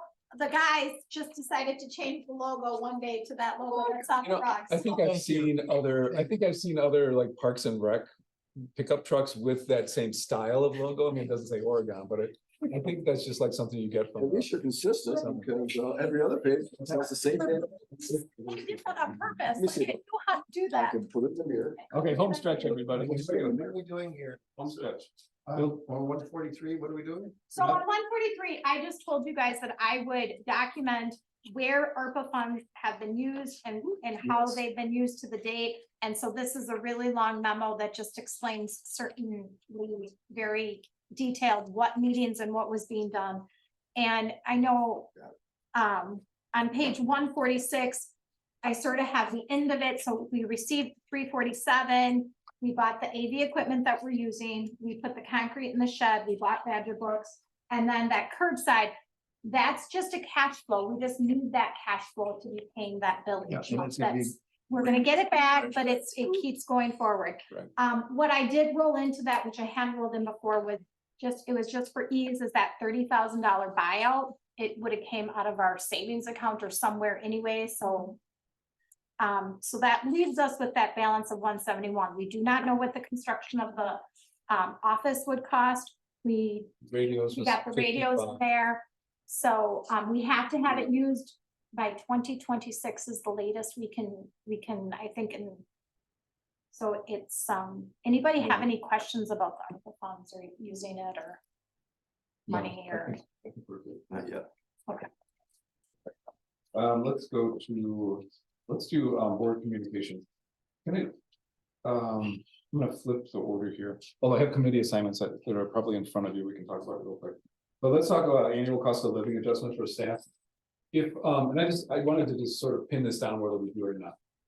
For, in 2022, coming into 2023, we had a discussion and a vote to approve, cost of living adjustments for this year, but it was just a one year motion, right? And whatever, there was a restriction on it for just 1 year. I'm proposing that we do that annually. Based on the same, I didn't write anything for this, but based on the same index, the same cost of living adjustment index that Social Security uses. Last year, 22 coming into 23, it was about 8.7%, something like that. Projections, and we won't know each year until the end of the year. But projections for the end of this year going into 2024, something like, it's not as much because inflation isn't as high. So it was something, the projection I saw was like 2 point something. Regardless of what the amount is, I think the intent is to keep staff salaries from slipping backwards, right? You know, we're really, even with cost of living adjustments, we're really just having everybody keep even. So there's a whole other discussion to have about performance evaluations and merit increases and all that. So that's a whole separate conversation to have. What I'm proposing here is that we just take this and make it part of the salary structure. Just to not lose ground. How do you do that? With the cost of living adjustment? No, I mean, policy wise. Don't you just do that on an annual, have it be an annual thing that says it shall be? I think I think it would be part of budget discussions. Yeah, so And every I think year it's- when the budget comes in, we have. that. So I was going for, I think, just a consensus on, does that seem like a fair thing to do? And I think it could get eventually rolled over into a employee handbook, which we're talking about, that policy that could become part of not just the employee handbook, but then there's just an employment policy that you could have become part of, like your ordinances, like part of your. The pay structure. Yeah. But I think the handbook will be nice. I mean, like, because yeah, maybe tandem with maybe an ordinance that you would say, because I know we're talking about like days off and things. Like that. Right, and holidays, holidays. Yeah. And vacation accrual or Yeah. anything like that, anything that sort of benefits and salary. And I think that in that, I would just like to say the annual cost of living, I really want that to be known that that is all the employees. I think in the past, there's been some differentiate between like the Torque employees and the full-time employees. I always think a cost of living should be for all of the employees. I agree. Yeah. Yeah, and I don't, well. I did think that we this did year. that. Yeah, I we did did that this year to everyone, although I'm not quite sure that I just, No, and that's, I think, including the poll workers. I did, yeah. you know, Right, right. I mean, there are, oh, yes, I agree. unless there's a circumstance that you wouldn't do it for somebody, but. I don't think so. I think it's fair. I think very fair. And I think we are behind even. Yeah. I think that just, like I said, just keeps the staff and Yep. I think. poll workers and whoever, just keeps them even. I mean, that's our policy, or that we're looking at the budget time, we find out what the cost of living is, and that's what we're gonna do. Yep. Totally agree. Do we need, and you say that that's best incorporated into the, Maybe some type of, I don't know, right now, I'd have to look into some type of policy, kind of like the policy of decorum, there could be some kind of, something. Yeah, so we haven't, We'll- right. We'll look into it. We'll figure out. I mean, there's no rush.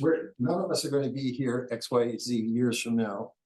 So it institutionalized as a policy of some, And I think around budget time, we should do that. yeah, You know, maybe there's something else we've dreamed up by then. just like we have the board review, we gotta sit down. Yeah, no, true, right.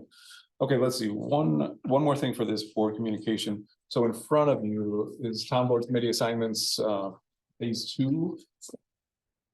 And these are just additions. These are just additions to whoever is, to the board members. Kate didn't have any additions. Lori was gracious enough to take on the senior center and then also a new committee for communications. And what that is essentially board to residents and residents to board. And it could be a whole range of things. It could go, I mean, sky's the limit as far as imagination is on that. Steve, we talked about local transportation, and that includes bikes, and there's some overlap with roads. Yes, right. There's definitely overlap with roads. This is more focused on, this is similar to what the village is attempting to do. They did a survey a few months ago about people's needs for ride sharing, for buses, for bike routes, things like that. So it's along those lines. And I don't know the status of that committee anymore. I think it's an ad hoc committee. Theirs is an ad hoc committee. Wasn't there talk about combining with, getting with the village, and the different localities getting together, something I like think this. so. Yeah. I think so. And this is some, It seemed like that'd be ready-made for doing things with adjacent communities. absolutely, yeah. So part of it is exploring what the village is doing. I don't know if Beth Whitmore sort of turned me on to the fact that they had that committee. Okay, I have access to Beth, so I can show up my site. But so anyway, check out the village, check out their committee. I don't know where they are with their project, other than gathering data and maybe processing, Okay. analyzing what they have. I'll have a conversation, maybe I'll have a conversation with Phil on that, see what he's. Oh, sure, absolutely. In Arlen, we talked about the future of the town center. And we'll have to sort out too, whether, because there's also overlap with, say, building remodeling and things like that. Just sort of checking against how does it, well, in this building, how does it, what's the useful life then? And You have not only useful life, but you have what we went through in the programming needs. Yeah. And be projecting into the future also as to what personnel needed, right, physically needed. Right. And so somewhere in there, there's gonna be a space planning. Yeah, absolutely. And then you start going through what we have, what we. Yeah. It's a big one. Where we could be, It's a lot to bite. and I'm not quite sure, who else to involve in it at the moment. And I'm not touching that at this stage. I'm just saying, hey, this would be great to have these people lead these committees. And then we'll have to figure out, like you're saying, figure out who can help with it. Yeah, but right now, there's also the optics of this. Right. As to, you're going to crap out on, you're just doing this, and then we're going to blow it up. Well, that's where the timing comes in. Yeah, so this is.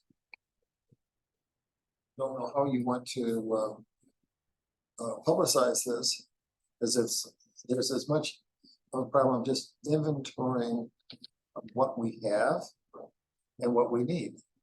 And how can we get that to work together? Right. Yeah, I think that's a big step, huge step. So anyway, there's a lot to process. Digest Yeah. Let's see. I gave myself a couple things here. I put building improvements, or whatever we're calling this building committee, underneath my name, although that's only because Jennifer and I, like in the fall, started talking about this, and so I don't necessarily know that that's correct for me, but for now, that's fine. Well, if there is, say, somewheres, there's a building committee that has our clerks and one board member. And we sort of stepped into that, and I'm covering in the sidelines. Yep, that's fine. So I think originally it was the two of us, and then also, well, it was everybody. Stephanie too was at the beginning, and then Abel and Ryan too, because we were talking about their space over there. But we can sort that out. I mean, I think. I think that the main goal was, at first, we thought that the torque was our main problem area. And then we sort of worked through that, and then, so I don't know. I would say that, if this issue is going to be really controversial, what I would like to suggest is that at least the wall get fixed here for making it more secure for next year, if nothing else were touched. I think there are, and That this would is be without knowing what the cost you know, we might say, oh, this is too expensive, we can't do it. Yeah. But if it's reasonable, what a reasonable means, there are 100 reasons to do it. And get rid of that damn door. Yeah. You know, I mean, controversial, like, freaking garbage is controversial, so. I get it, but there's some communication then that comes into play and there. You can't work in a substandard work environment and get decent results. Or happy employees that stick around. You just can't. Yeah, no, I know. Why would you work why would you work there? She's a masochist. And then also, let's see, I put under my name, I also put, well, Vision Plan 2050, because I want to start moving on that somehow. And then research and analysis, what, do all of you know Dave Frankson? Yeah. Well, so Dave Frankson, super analytical guy, always gives us tons of information about whatever the topics of the day are. It would be great to have him involved in, like, almost on demand, right? On demand for your committee, on demand for the board, like, hey, we need to compare these couple things. Or we need to know what the situation is for whatever this data is. He and I have talked about it. I think it's a great idea. I don't have anything like in my back pocket waiting to say, here's something to work on, Dave. So it'll be up to all of us to at least be alert to something that you might be able to have the research and analysis done outside of your committee or outside of the board. I like that. Okay, and that's it for me. The things on the bottom, I just want to, I put building improvements down there just because there was some uncertainty about how it would go. I did put funding sources and grants. We talked about that earlier. Park planning, I don't necessarily know if that should be a separate committee or group, or whether it should be part of the park committee or whether it should be part of the plan commission. We have a DEI idea there.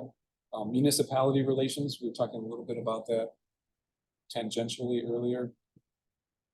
Something, and I just threw the Celebrate Oregon's Agricultural Heritage. I think we're missing something there. It would be good to explore what we can do to celebrate the farms. Cemetery, human resources and staff development, I think that's a good one. That sort of might be the umbrella for handbook development and other things like that. Capital improvement planning, I mean, I know, well, we have like some of that, but maybe we can get farther. Natural resource conservation, I'm not sure where that would apply in town, if it does. Rural broadband, that's still an issue. Town logo refresh, we were talking about the logo. Fire and EMS district relations, and I guess part of that is, I think it was last year I went to talk to, when I was talking to Chief Linsmeyer about the radios, he had said that nobody from the board had ever visited like the fire station there. I thought, oh, that's weird. That's what he said. So take that for what it's worth, but it would be, I think it would be good for all of us to like go have a meeting with fire or EMS chiefs or the district boards, you know. What's that? For all municipalities. Yeah, exactly. Not just Oregon, but also the Parkland. And to extend that, I don't know if I put this in. Oh, that's sort of what I mean. Municipality relations is sort of what I mean more for the governing bodies of each municipality in the area, because we work with them all the time. Climate change mitigation, I don't know what that means exactly. That might be part of yeah, it's not really, but emergency management, but it's similar. Resident welcome handbook. This is a little bit different than the staff handbook. I could also see where there might be a reference book for board members. And then I do think we should go out in some way and ask residents what's important to them. And that would be the resident recommendations. These are things that are not, park planning and diversity equity are not the same. No, these are all unique items, both columns. I just put them in two columns. Okay. Yeah, that would be confusing. It is confusing. Sorry, I was trying to find the correlation. So what I'm looking for, I'll move to approve the recommendation committee assignments that are in the top section, just the per person, per individual assignments. So that's my, You move that? I move that, yeah. I do. Second. Any conversation about, any discussion? All right, Steve? Hearing none, all in favor say aye. Aye. Opposed say no. Passes 4-0. Thank you. All right, discussion and possible action for number 28. Future agenda items. So I'll ask you all in a second about future agenda items if you have any. I just want to point out, roles and responsibilities is on here, but I did send an email out to you all a day ago or so with a bunch of links and some attachments. So unless you have questions, which I think we could handle informally, I don't think we need to put that on an agenda in the future. Okay, I can eliminate that. So let's take that out. And then vision statement and strategic plan. I think because if I take the lead on a committee to begin with, I don't think we need that in the future either. Work session for board. Oh, just a quick taking the temperature of how people feel about additional meetings, so they don't have 4-hour meetings. The there's been discussion about listening sessions. There's been discussion about like off-cycle board meetings that maybe they're more tied to longer topics that might warrant a longer discussion. You know, or at least a break between some board meetings that are very like, we just got done through 9 items. These might be 1 topic or 2 topics. So there would be some open meeting restrictions as far as what we notice on those. Does it? And I don't know exactly what I mean. I don't know if it's like limited things. Yeah, absolutely. All the big stuff. That could be a separate board meeting all on its own. What was that? The comp plan? Comprehensive plan. I'm sorry. And it could, definitely could, there could. So, I would. And that would be needing a little bit of informational stuff put out there. Right. But I think the idea, I mean, originally I thought, and got my wrist slapped. I originally thought we could do this open discussion, right? But that's not specific enough as far as noticing the meeting. Yeah. So we'd have to choose, like, here we want to talk about this 1 topic or these 2 topics or whatever. A suggestion, like on the comp plan, there's going to be a number of things that are new. Number of things that are the same, number of things that are eliminated, or things that have been discussed and something that can be out there as a public information. So somebody, it's not coming in to be educated on the spot. There's some are going to be anyway, but that's a potential of a very important meeting. Usually, and you can see good luck in getting that all together. No, it's and that would be, don't get it to be too ambitious, but this is different. This is the same. Everything's the same except. Yeah. Yeah, so things like that. Things like that, and it could also, and it may be putting a challenge to the development that. Because there's. Yeah. Right. There's still serious differences of opinion as to how much development is going to help our budget. Yeah. Along the same theme as more meetings. I've been checking in with Jennifer and Stephanie, Abel and Ryan a couple or 3 times with meetings. But I think what the goal was to have informal staff meetings with those 4, Sheldon, and probably the other Torque guys who's I was choking. They might appreciate that. So I think, everybody who's part of the town.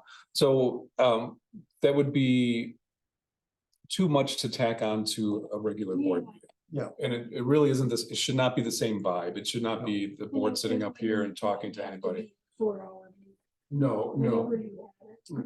Right. So we chatted a little bit like quarterly. We didn't know timing, the frequency of it. But quarterly maybe would be a good way to start. That's not Yeah, I think that's not a too good way overwhelming. For each new season. But I'd like to do one pretty soon. And I think we talked about it might slip into September.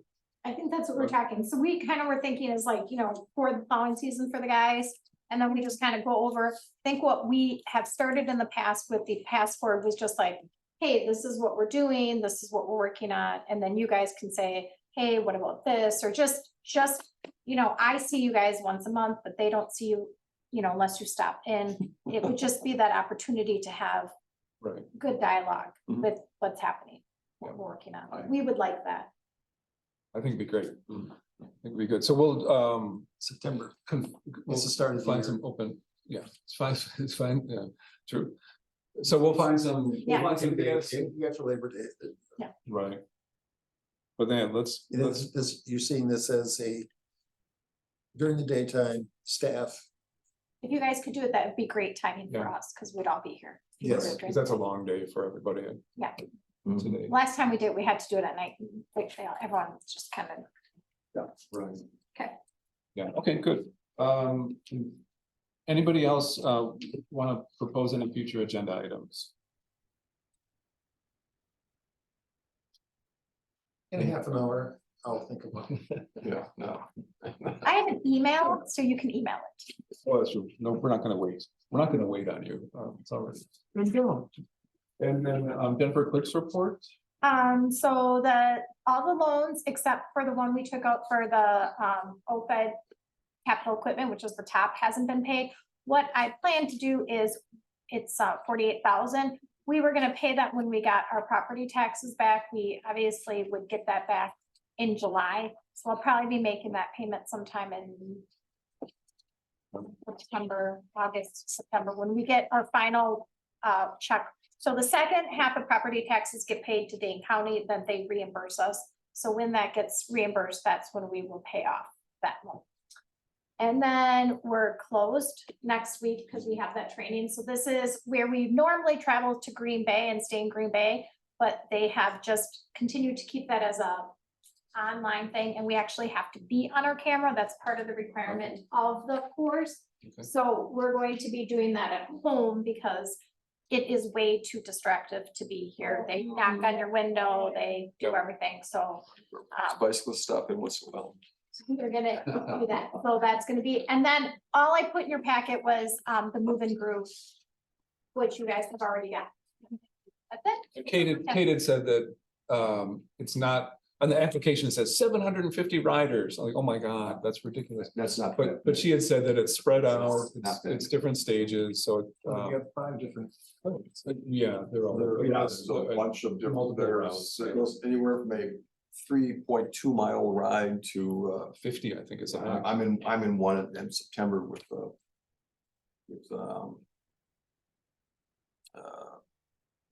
University of Wisconsin, one with it's got to call it Wisconsin Challenge, and there's everything from 100 mile bike ride down to a 3.2, so it's different. Yeah. And nothing touches us, by the way, everything goes through some further. Okay. And then I'll just mention, gave you guys Curbsy is coming to the July Plan Commission meeting, sorry, not Curbsy. The Village is coming to the July Plan Commission meeting, so next Tuesday. Yes. And that is going to be talking about the annexation of the land over by Foxborough, so they will do a presentation. I also sent you the application that they submitted with Curbsy, and I put it on our website for people to see. Remind me again what land they're talking about, which portion? So when The golf you, course. yeah, yeah. So It's, okay. you know where headquarters is on Yeah, that's it. south, Correct. once you get past the houses on the This right here. east side, it's the golf course. Here's the golf course. Yes. And so you got the village. Mhm. I used to live one with that president, so. Yeah, yeah. So That one of these. Okay. is, I don't know which one it is. Okay. We'll find out. In other words, we're taking it tough shit. Yeah, No, they're not taking it. Well, Foxborough's saying we want a village rather than a town. Okay, anything else before we adjourn this? Sounds like no, so without objection, we are adjourned. Thanks, everybody. Thanks for the endurance. We can get even with you for that. We could do shorter agenda.